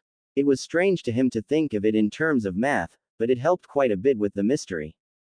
Thinking of it mathematically, if that statement above was true, about only the winner of the tournament and the runner-up were able to become Chunin, and the tournament only took place twice a year, that meant only 4 Genin-ranked ninja in the entire village were able to gain a Chunin promotion. That didn't make sense. If that was the case, then the village's ninja force would be pathetically small, and Naruto knew for a fact that that was not the case. Konohagakure was known for its extremely huge population, a population that eclipsed all of villages on the continent, to be exact. Konohagakure had a large bulk of capable Genin, Chunin, and Jonin. Naruto couldn't even count how many new faces he's seen around the village. The village itself stretched out for miles. It was huge, even to 13-year-old Naruto Uzumaki. So how could 4 people of the village be chosen to become Chunin of the village? It made no sense at all. So it definitely had to be more than just having the power to kick everyone's butt in the exams. He thought back to what Ebisu sensei said a time 2 weeks ago as a guideline. Just because you have the fighting skills of a Chunin, doesn't mean you actually deserve becoming a Chunin. Everybody has the potential to become a Chunin in the exams, but that doesn't mean they all can become one. The exams is much more than fighting. In order to become a Chunin, you must act like one, and think like one. Thus, you must know what it is to be Chunin. Sometimes, there's more than one way than surviving a fight. So, you could be Chunin level in terms of strength and power, yet, that didn't mean you deserved to be one, right? Power didn't mean anything if you weren't responsible with it, he learned a while ago. In order to become Chunin, you had to act like one. Think like one. Then, you can become one. So strength and techniques meant nothing if he couldn't think like one. He could try the exams many times if he wanted, but if he couldn't think like one, then he wouldn't be promoted to a Chunin. But how did you think like one? Naruto didn't have the slightest clue, and seeing how several of the shinobi he knew, who knew about Kakashi sensei's question, was very privy about the information. They were very stingy with the knowledge. No, Stingy wasn't the right word. They just didn't want to give him the answer. They wanted him to figure it out himself, but he could not, so he had to find someone else who could and was willing to give him that information he needed. They wanted him to think like a chunin. Since he lacked the knowledge, he should seek it out, right? Find the knowledge himself, instead of just asking people who didn't want to exactly give him the information.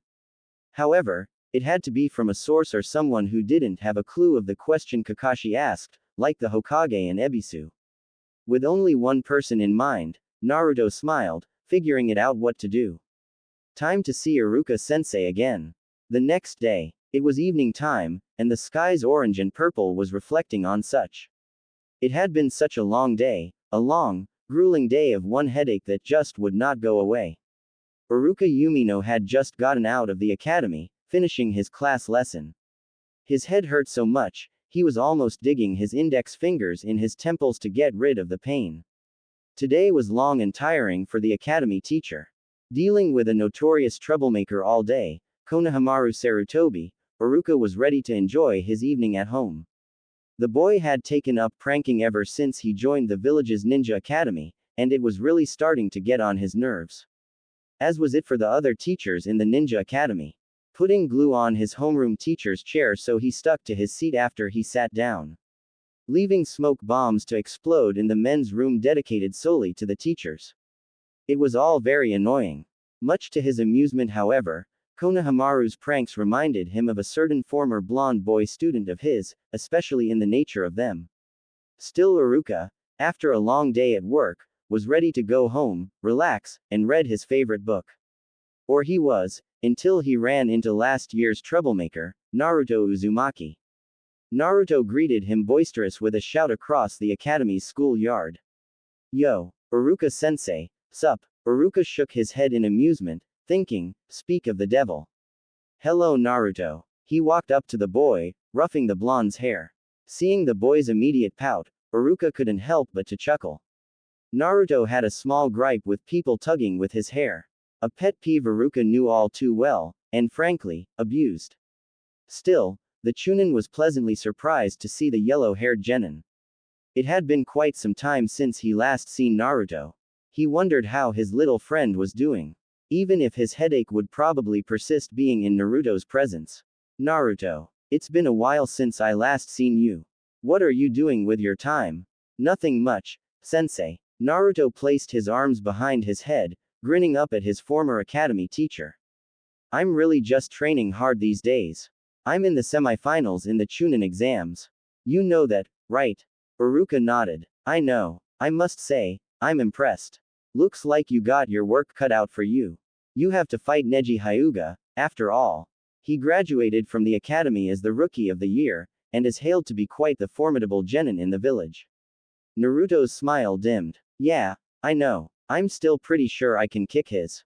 Naruto clenched his fist. I've been working 10 times harder than I ever have just to kick his this upcoming month. Iruka smiled encouragingly. I know. You can do it, Naruto. I believe in you. Naruto grinned. It always felt nice to hear that from his former teacher. So, hey, are you busy? The ponytail-wearing teacher shook his head. Looks like going home would have to wait. I'm off now. I'm guessing you want to eat ramen on a few hours. The blonde paused for a second, to actually think it over before nodding. That's cool, I guess, but originally, that wasn't what I was here for. Iruka rose an eyebrow for a second. The boy wasn't here for food. Naruto, even when he was a genin, took it upon himself to go and mooch off Iruka from time to time, and getting him to buy him some lunch or dinner. What's up then? I have a question, Iruka-sensei, and I thought, hey, since you're a Chunin, you can probably my question. Naruto explained. Naruto looked, quite uncharacteristically, stoic and ready to talk business. What's your question, sensei? What is like to be a Chunin? Iruka's eyebrow rose once again. Like, what are your responsibilities as a Chunin and what's the difference between Chunin and Genin? Well, Iruka put a finger on his chin, taken aback somewhat. Naruto never seemed all that interested in ranks before. The only rank the blonde-haired boy was really gunning for was Hokage. That's, actually a pretty astute question, Naruto. What brought this on? Naruto bit his lip, wondering if telling Iruka-sensei the whole truth would get him the answers he needed. Ebisu-sensei said that just because I beat Neji doesn't mean I'm guaranteed a promotion. Ebisu. That's your sensei for the month. Iruka was confused. Shouldn't Naruto's assigned Jonin-sensei be supervising his training? What happened to Kakashi-san? Naruto frowned slightly. He's training Sasuke. Iruka nodded slowly, knowing the frown was a sign of irritation from the boy. He could see it on the youngster's face. Naruto then changed the subject, continuing the conversation. So yeah, I'm wondering how can that be? How can I beat Neji, and everyone else, yet not be allowed to become Chunin? Is Ebisu-sensei telling the truth or is he yanking my chain? Iruka chuckled sagely, giving Naruto the distinction that Iruka was going to give him quite the long answer. Well, Ebisu-san is right. You can win the entire tournament, but that doesn't mean you're Chunin material. Let me tell you a small story, Naruto. I had some sort of a rival at my second Chunin tournament. His name was Django. He was a powerful genin for his age, and won the entire tournament. I even lost to him, and I had been a genin much longer than him. In my match, I almost had him 3 times in a row. Thanks to his bloodline, however, he was able to withstand my attacks, before I forfeited.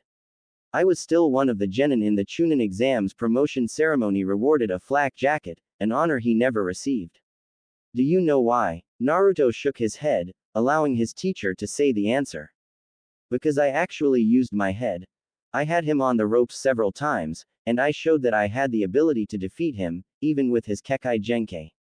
While he relied solely on the Kekai Genkai, I used trickery, misdirection, and deceit to fight him. I fought like a Chunin. I thought like one. He instead fought like he had to win at all costs, and nothing else mattered. He even almost picked a fight with the proctor after I backed down because I decided to forfeit. So the exams is about fighting and thinking like a Chunin. How can I do that? It's all about aptitude, Naruto. You must show that you have the aptitude to become one. You must think ahead, plan ahead, fight intelligently, and know your limits. The difference between a Chunin and a genin is this: responsibility. Chunin are the starting representatives for the village. Genin aren't. They follow their Jonin instructors until they make the next rank. To think like a Chunin, you have to use your brain. Do you know the most powerful weapon a ninja can have? Naruto thought for a second, and answered, remembering a lesson he actually listened to Iruka-sensei say before. One he would, for now on, take to heart.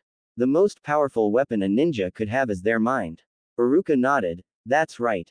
Nothing else. A person could have the strongest techniques in the world. However, if their enemy knows exactly how to counter it, it means nothing. This can be applied to everything. Fighting, sparring, and especially missions. No one wants an idiot on a mission with them, or an incompetent ninja messing up something on it. What if this mission has great importance and that person screws up everything? It could not only end up bad for the people on the mission, but for the entire village as well. We're looking for people to lead the youth, not make it worse for them. Iruka gave Naruto a serious look. Chunin are sent on missions outside of the village, and often, have missions up to B rank, unlike the D or the uncommon C rank missions we have genin go on. How can you be promoted if you don't show you have the responsibility to carry out missions far away from home? Remember what I told you a long time ago, Naruto. It was a pretty important lesson in class. Naruto rolled his eyes. Sensei, I barely was in your classes most of the time. I can't recall any of these so-called important lessons. Naruto, rightfully so, was hit on his head. Ouch. Sensei, I was kidding. You idiot. You know damn well you weren't kidding. Iruka growled out. However, the older man calmed down and huffed. Sometimes, Naruto, you make someone want to sock you in your teeth sometimes. He, you still love me though, sensei. Iruka shook his head. What am I going to do with you, Naruto? He regained his composure, clearing his throat. The structure of a village's shinobi system, do you remember it?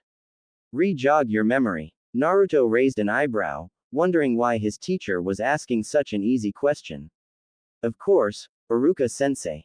The structure of the village is all based on ninja rank. Genin, Chunin, Jonin, Kage.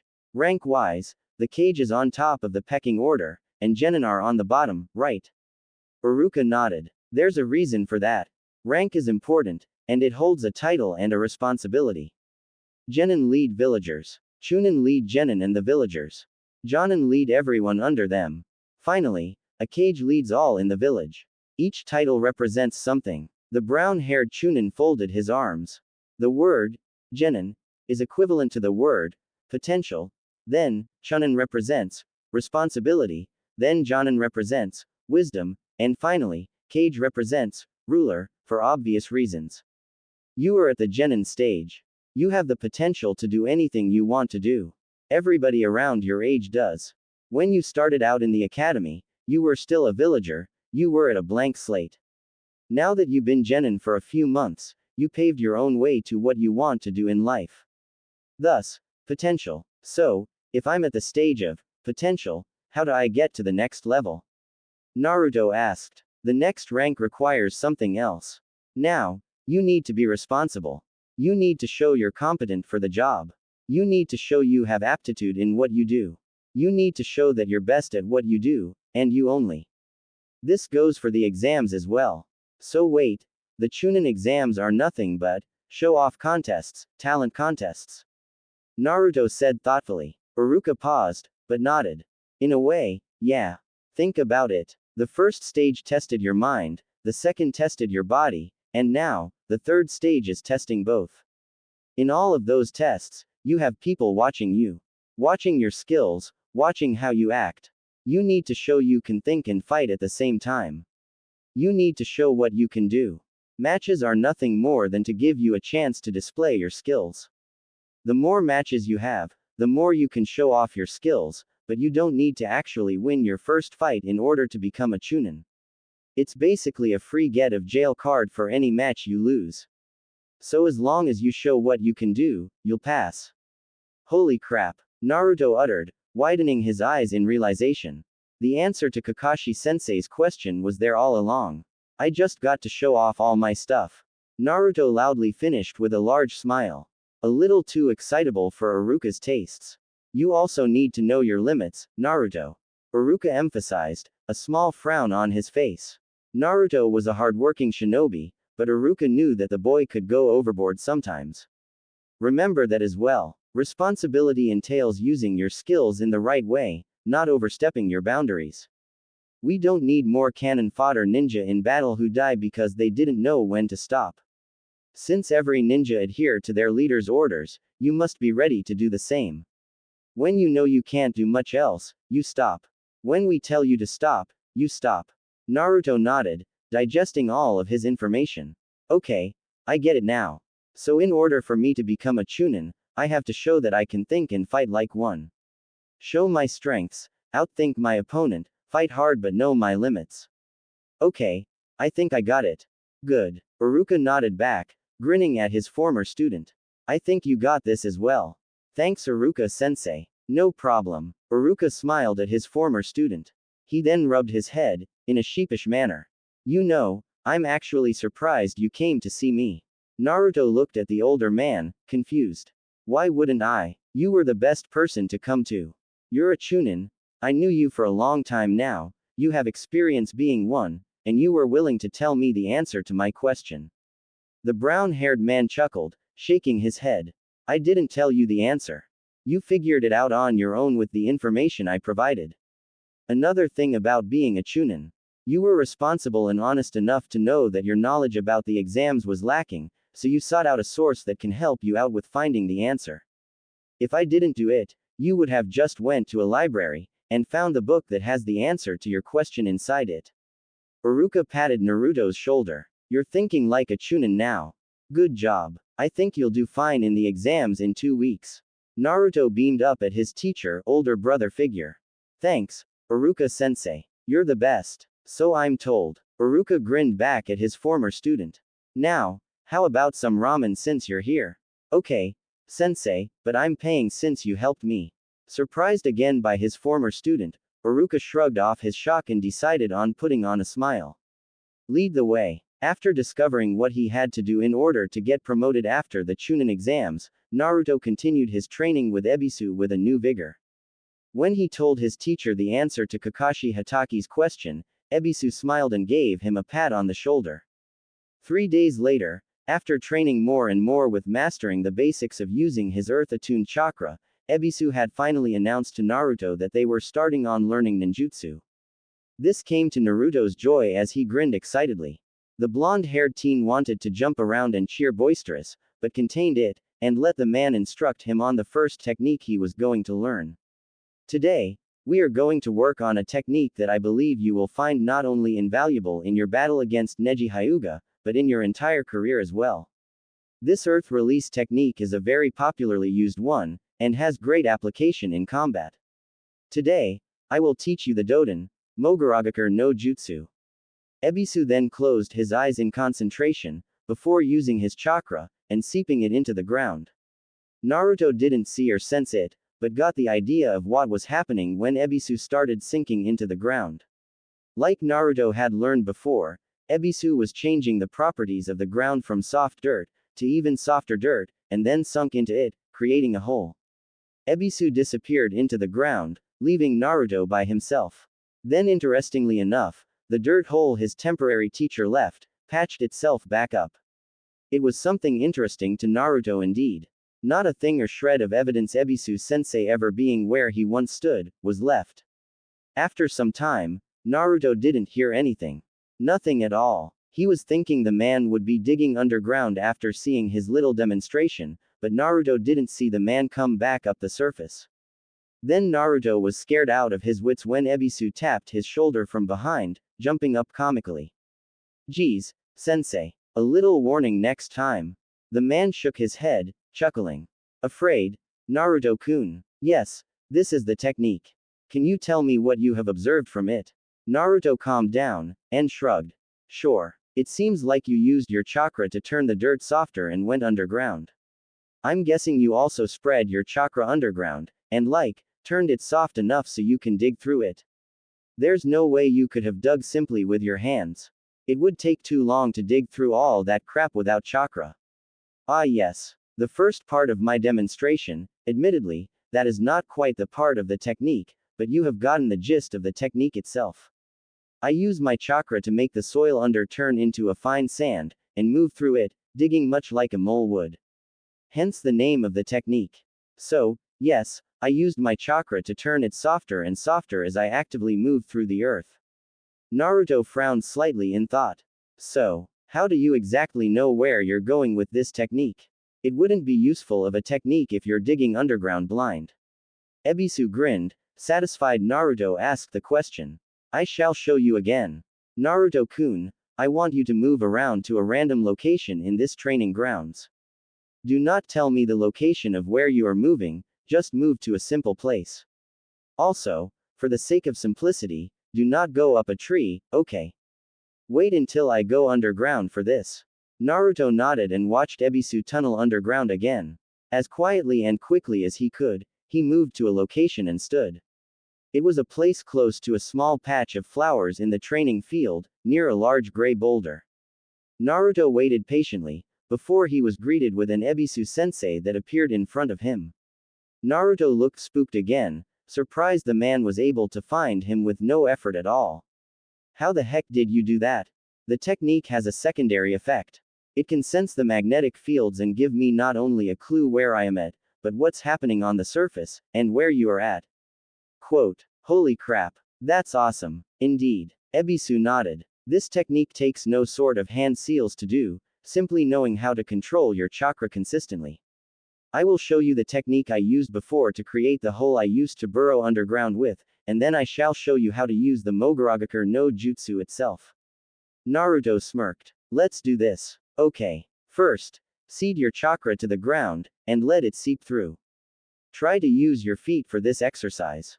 Then, push your chakra through the ground and soften the dirt enough so you can seep through it. Use enough chakra to make a difference in a dirt, but do not use a great amount of chakra to make a huge hole. Only make so much so you can make a hole big enough to allow you through. This technique is only as useful as it used stealthily. Otherwise, you are a sitting duck. We shall work on this technique first before we go on and do the Mogaragakure no Jutsu." And work on it, they did. An hour in, and Naruto, thanks to the help with 3 shadow clones on the side, figured out the secret of creating a hole with his chakra. After one dispelled after figuring out the answer, Naruto approached the exercise differently than he was doing.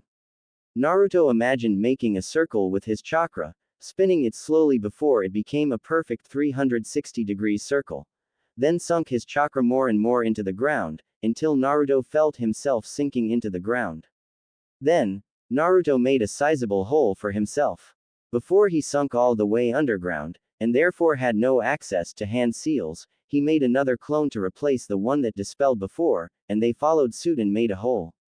All of them were underground in a matter of time. Ebisu nodded, and walked to the hole Naruto was in. Second, I will show you how to cover the hole.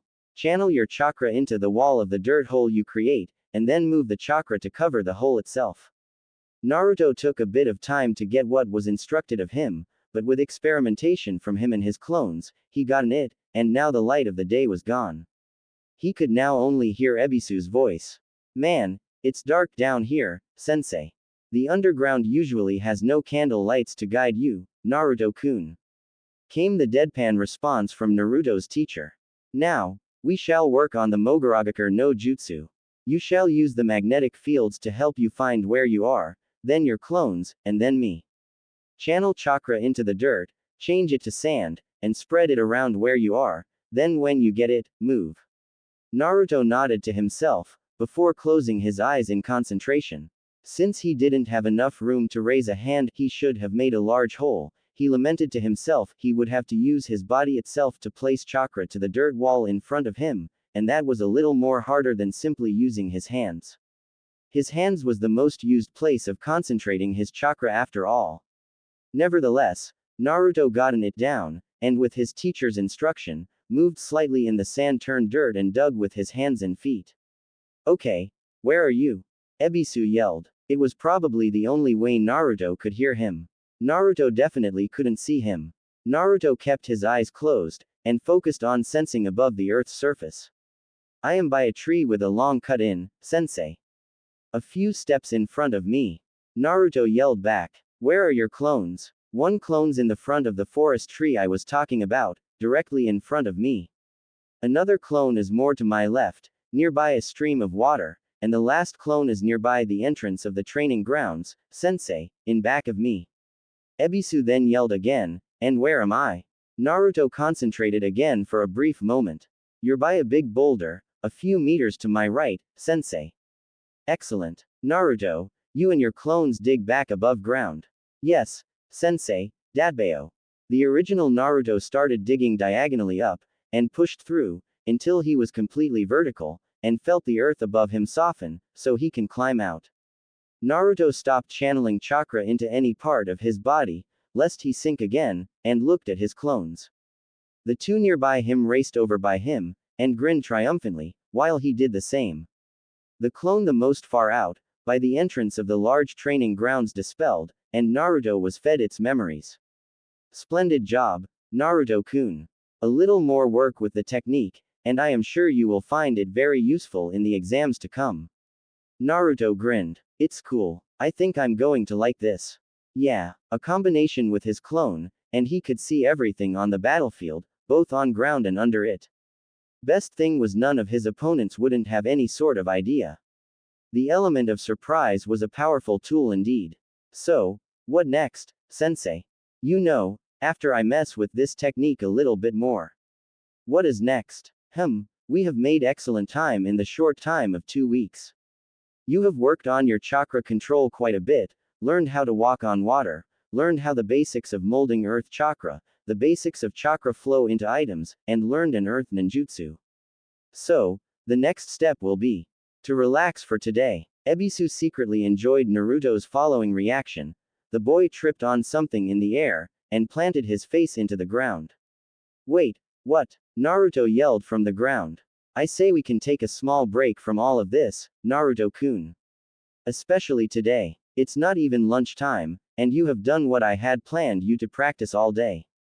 Good job. So wait, what am I supposed to do then? I wanna learn more. Naruto started picking himself off the ground. There's nothing you're willing to teach me today. Nothing at all. Ebisu chuckled, looking over at Naruto's defiant stare. I did not say you could not learn something today, just not from me. We have been training straight for several days, from sun up, to the evening itself. Honestly, my teaching energies are drained. Naruto had a feeling that was a lie.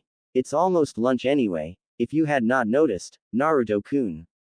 Go eat something, maybe practice on your own, or better yet, go do something else for the day. Have you ever went to the library like I asked almost a week ago? Naruto grunted, admitting, no, sensei. Then maybe it's time to brush up a little on your knowledge of the Byakugan. Naruto wanted to growl at his teacher, but it came out more like a whine. Fine. Ta-ta, Naruto-kun. Ebisu then disappeared in instantaneous movement, a sign of the Shunshin no Jutsu. The common way a Jonin liked to run away from a person. Naruto sighed dejectedly, and picked up his belongings. At the moment, his stomach did growl at him, and Naruto knew the man caught him good. Lunch at Ramen Ichiraku again. There were 3 main libraries in Konohagakure. The first other one was the Konohagakure Archive Library, which a place had information on people of the village. The archive library stored profiles, documented history of past and current shinobi of the village, had sections dedicated to missing nin of the world that once belonged to Konohagakure, a station where they could pick up bingo books, books that contained information on blacklisted ninja whether or not they were a rogue shinobi, and information about several factions, minor civilian villages, countries, and hidden villages inside and outside Hi-no-Kuni. The library was built inside the Hokage Rock Monument Mountain, high and tucked away. Naruto never been there, but maybe it would come in handy when he went up in rank. Besides, he doubted he even had clearance to go up there. The second one was the more standard one, the Konoha Civilian Library or simply the Konoha Library. It was a library open to the general public of Konoha. Centrally located in the heart of the village, the business section, general information involving simple books like how to cook, or advanced books involving mathematics, medicine and health, economy, history, or other subjects belonged in this library.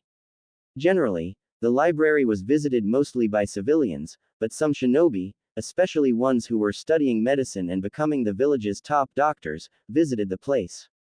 Naruto visited the library a few times in his life, but not very much. Besides learning how to cook on his own, and along other basic things that were good for anyone to know, Naruto felt he didn't need to go there. The final one was one Naruto felt he would be visiting more and more in the near future. The Konohagakure Shinobi Library was a tall library only allowed to shinobi of Konohagakure. No civilians was allowed in, neither were trainees in the academy or anyone without the right clearance. The reason? Because there was many things pertaining to shinobi, like how to use elemental chakra, inside that could potentially be dangerous to regular villagers. Ninjutsu, genjutsu, taijutsu, kenjutsu, fuinjutsu, if it was a ninja art, you would find it in this place. Naruto headed over to the Konohagakure Shinobi Library after his lunch. Naruto had to tell the people at the front desk of his registration number and show them his ID card. It had been his first time in the library, and they gave him an ID card so he can further go inside and access the library's books without showing them his card every time. They also mentioned the card also upgraded when he rose up in ranks in the Konohagakure Ninja Force. Without their ID, Naruto would have to present his regular ID every time, and sometimes, Naruto didn't carry around the card in his village. He felt no need. The card was free, so Naruto saw no reason not to get it. Naruto was greeted by a librarian, some brunette female clerk, at the front desk. She told him the general rules of the library in a bored tone, droning on as if she said this exact same speech every day working here to the newbies of the library. You can access the library for as long as you can, so as long as we're open. We are open from 5 a.m. to 10 p.m. from Monday-Friday. The weekends, we are closed. Due to your status as a genin, you are allowed on the first floor of the library. Do not go to the second or third floor of the library, those are reserved to Chunin and Jonin level shinobi. If you are found up there, you will be banned for the library for at least 6 months on your first offense. Second offense will cost you a year, and a sizable fine. Third offense, You will no longer be allowed in this library. Do you understand? Naruto had really focused on the words, if you are found, and decided if he wanted to learn some elemental ninjutsu that were of a higher tier, he would have to sneak up there one day.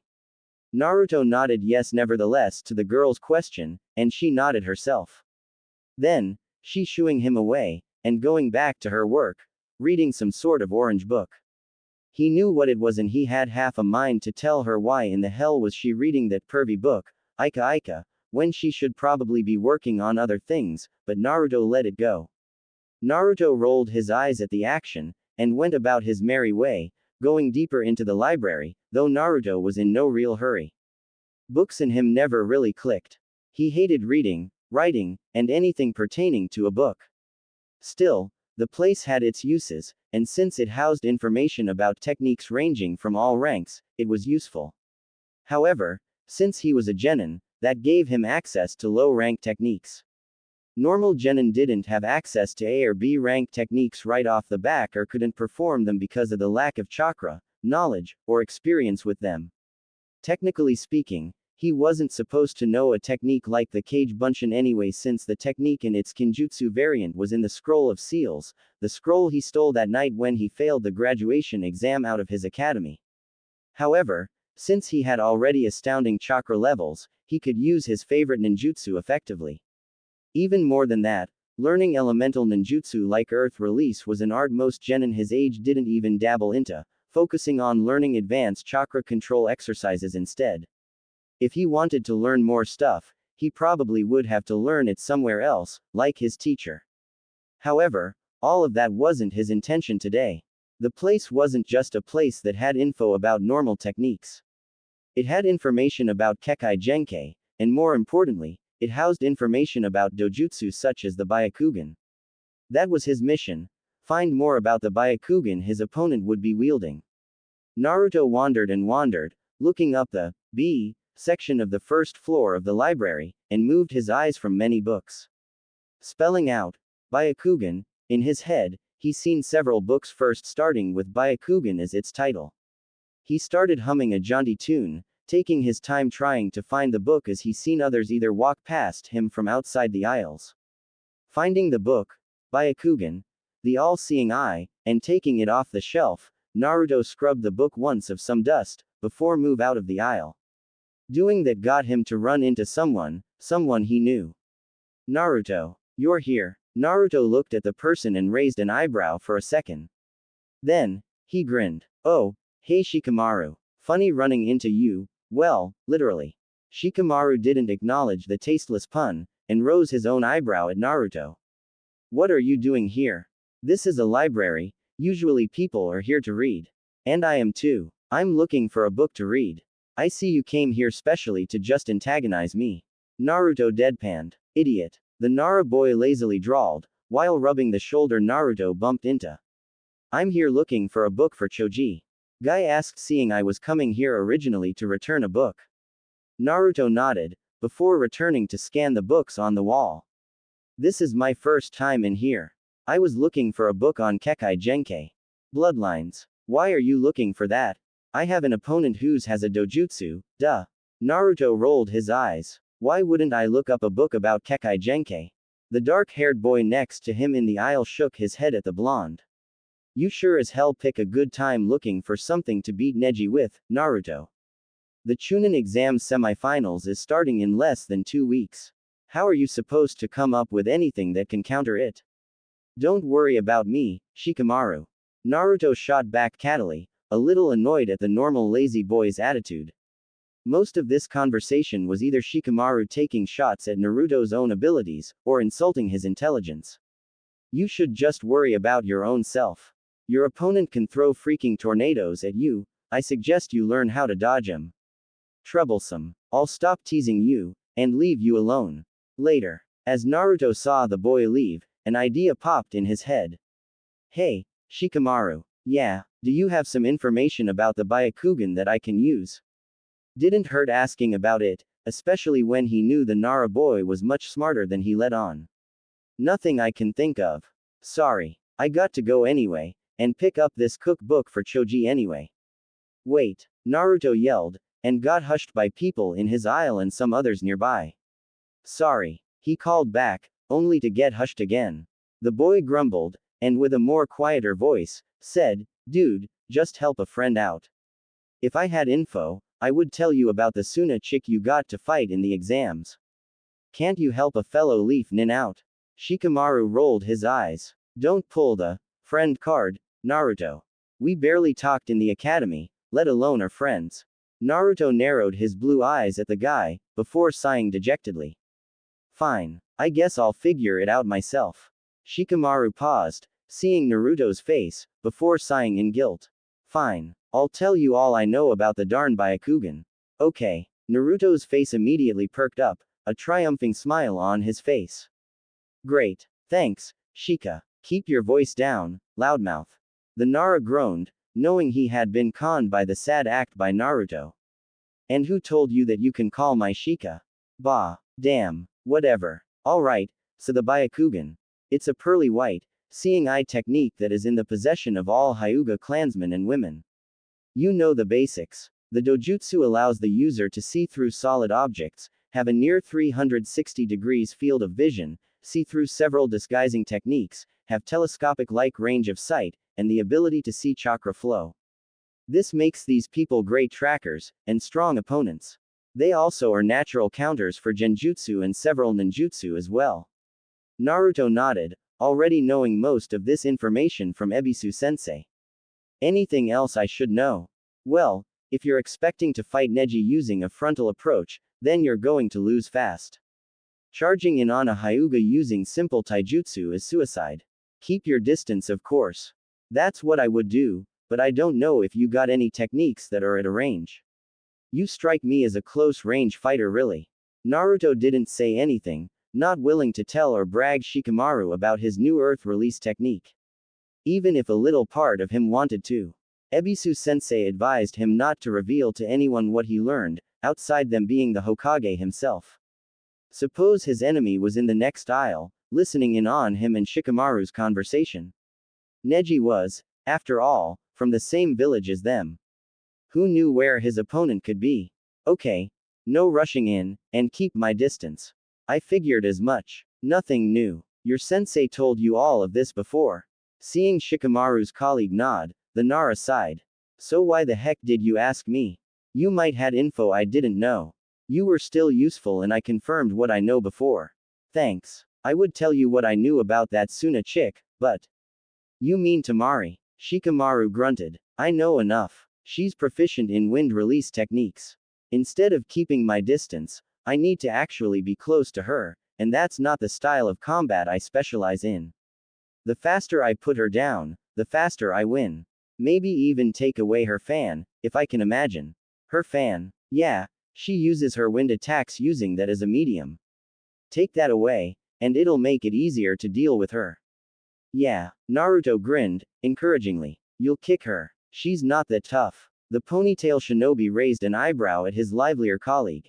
She kicked Tenten's easy, and Tenten's whole team has much more experience as shinobi than our entire graduating class. She was the strongest kunoichi in the exams that's from our village. Naruto nodded his head. I guess you're right then. She will be tough. I definitely know that. She and her siblings, especially that Gaara guy, are not normal genin. Shikamaru rubbed his shoulder, shaking out some phantom pain. As if the thought of fighting the Sunagaku kids would be painful. Naruto wasn't all too sure about that puppeteer. Kankuro he didn't really look like much, but Tamari, sure, and definitely Gaara. Gaara had no qualms about murdering people, just look at what he was going to do to Lee. Alright, I'm going to go now. I'll see you later. Stick to your studies, loudmouth. Maybe you'll find something else about the Byakugan that I don't know. Will do. And Shika. The boy once again turned around to address Naruto. Thanks again for the info, dude. We should hang some more. I'll think about that last thing. Shikamaru had a small grin on his face. Alright. Good luck in the exams, Naruto. You too. Naruto said back, watching his former classmate leave him with a wave. He then scratched his chin, and closed his eyes in thought. Talking to Shikamaru got him thinking about what would happen if he had to fight other people if he beat Neji in his first match. Let me think about who's in the tournament. Let's think for a sec. So, it's me, Neji Tem, Shikamaru, that Tamari chick, that puppet guy Kankuro, creepy guy Shino, even creepier guy Gaara, and Sasuke Tem. If I beat Neji, and Shikamaru beats Tamari, we fight, so I gotta know how to fight him. There's even a chance I have to fight that Tamari girl, which I hope not. I mean, I guess I got a strategy against her. I just got to think how I can get that darn fan away from her. This is more complicated than I thought. Then again, I could just try to fight in a few matches, show my skills, and just forfeit. Naruto shook his head, chuckling. Nah, screw that, I'm going to keep going until I can't go any further. Sasuke Tem's not going to quit, and neither am I.